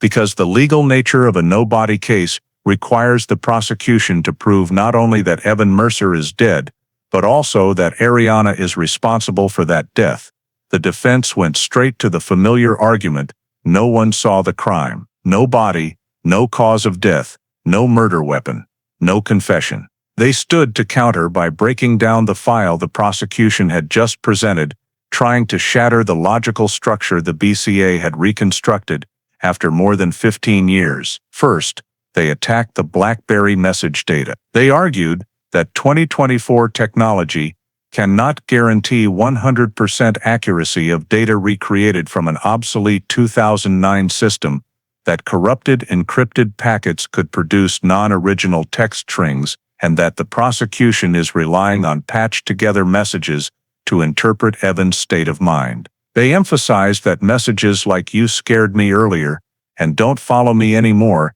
could simply be overreactions in a romantic argument, not signs of danger or conflict leading to criminal behavior. But the prosecution immediately countered by presenting the National Standard Data Recovery Methodology, confirming that the decrypted packets were not based on guesswork, but on key structure, with statistical match rates verified at extremely high levels. At the same time, the prosecution stressed that the importance was not the tone of the messages, but their existence. Something Ariana had completely denied in 2009. After BlackBerry, the defense shifted to attacking the tower ping data, arguing that 2009 signal data was not accurate enough to pinpoint user location, that AI reconstruction could create erroneous overlap zones, that tower radius could span many miles, making coincidental overlap entirely random. But the prosecution countered by asserting they never relied on single tower data. They relied on convergence of three independent sources: Evan's pings, Ariana's pings, and real-time authenticated financial transactions. This is not a situation of two pings falling within a broad coverage area, the prosecutor said. This is pings and transactions showing movement in the same direction, at the same speed, at the same time. The random probability the defense suggests does not logically exist. The defense continued to the transaction data, arguing that Richfield and Bloomington transactions only prove Ariana's presence at two locations, not that she met Evan, and nothing prevents the possibility Ariana coincidentally visited those two places that night. They emphasized, Minneapolis is a big city. Bloomington is a big city.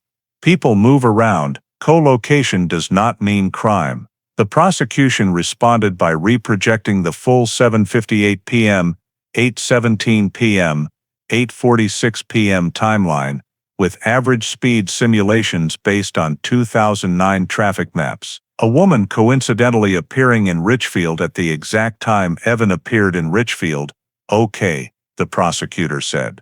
But appearing in Bloomington at the exact time Evan appeared in Bloomington, then appearing on the route, leaving Bloomington at the exact time Evan disappeared, then appearing at Mille Lacs Lake on the day Evan's wallet could have entered the water? No. This is not coincidence. This is purposeful movement. When moving to the cabin evidence, the defense focused on weaknesses. No one directly identified Ariana Clark. The cabin registration under Lydia Hart had no ID. Witnesses only saw a brown-haired petite woman that could be anyone. They argued that cabins in that area were often rented by young people traveling alone, and that there is no DNA evidence, no physical evidence tying Ariana to the cabin. The prosecution countered by projecting the cabin witness testimonies onto the screen, emphasizing consistency in arrival time, departure time, build, car type, direction of travel, and especially the 2009 Mille Lacs map with markings found at Ariana's home. If that cabin and the brown-haired woman were unrelated to her, the prosecutor said, why does the map she kept contain the exact locations the forensics point to? Why was the cabin log for October 23, 2009, in an envelope under her dresser? The defense shifted to a broader front, attacking the sonar.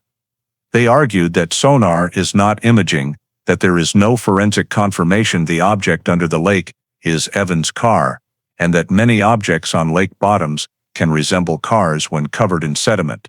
The prosecution immediately recalled the sonar expert, requesting confirmation of three factors: object dimensions matching Evan's sedan model, acoustic returns consistent with metal chassis, and location within the forensic zone, defined by algae and sediment from Evan's wallet. If this is a natural object, the expert said, then it is the first natural object in my 20 years of sonar experience that is 4.6 meters long, has a curved roof, shows metal frame returns, and has four-wheel position returns. The prosecution added, we are not asking you to conclude this is Evan's car. We are only asking you to conclude that Evan's car has never been found since 2009. And now, coincidentally, beneath the exact forensic zone, there is an object identical to his car. The defense continued planting doubt. Evan's wallet could have been picked up by someone and taken to Mille Lacs. The cabin could have been rented by someone else. The Mille Lacs map could belong to a previous homeowner. Signal data could be erroneous. And cabin witnesses could have faulty memories after nearly 15 years. They repeatedly invoked the phrase, reasonable doubt, but the prosecution was prepared. They delivered their closing argument of the cross-examination phase. Minnesota law, does not require a body to convict in a homicide. The law requires a logical chain of evidence, unbroken, that reasonably excludes innocence. This is not one piece of evidence. This is 23 pieces of evidence, not one coincidence. This is dozens of coincidences.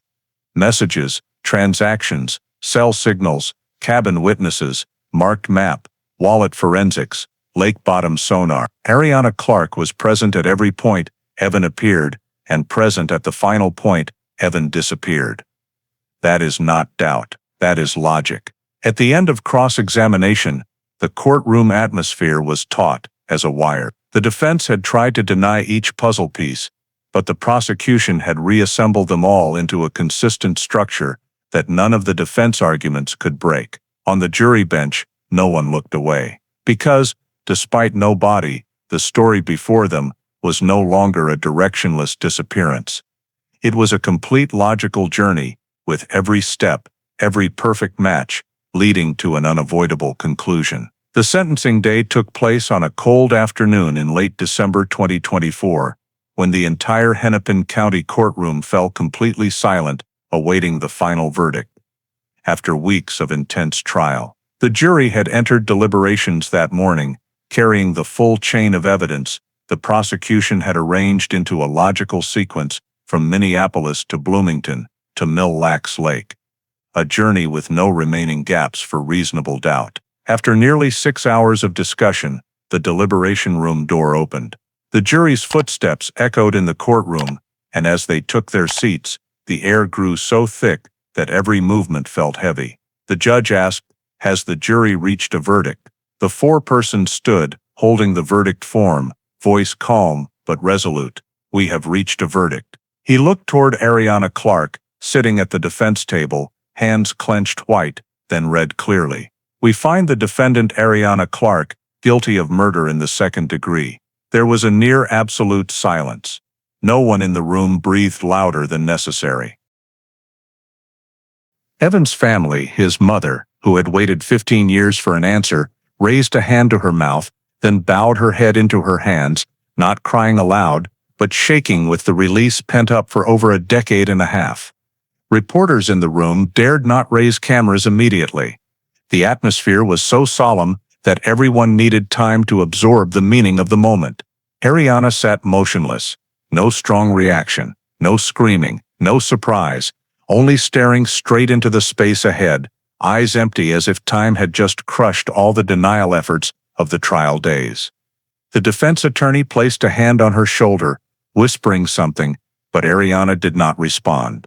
The prosecutor stood, showing no glee or triumph, only bowing to the court and saying, "After 15 years, the Evan Mercer file has an answer." The judge moved to the formal sentencing. He recited the legal basis. Although this is a no-body homicide, the evidence presented fully meets Minnesota's legal standard for murder in the second degree, an unbroken logical chain, independent circumstantial evidence, and reasonable exclusion of all innocent possibilities. He emphasized that the court relied on the totality of all evidence rather than any single piece. Finally, he pronounced the sentence. Ariana Clarke is sentenced to 34 years in prison under Minnesota's penalty framework for second-degree murder. When the gavel fell, the sound echoed throughout the courtroom like the closing of a door that had been open for 15 years, the door leading into the void of a disappearance once considered unsolvable. Court officers approached to place handcuffs on Ariana for the second time, but this time, not for temporary detention, but to take her into formal custody for serving the sentence. Ariana rose slowly, said no final words, and was escorted out of the courtroom amid the choked murmurs of those witnessing. As the courtroom door closed behind her, the prosecutor signed the official document closing the Evan Mercer cold case file, marking what the Minneapolis community had awaited since 2009.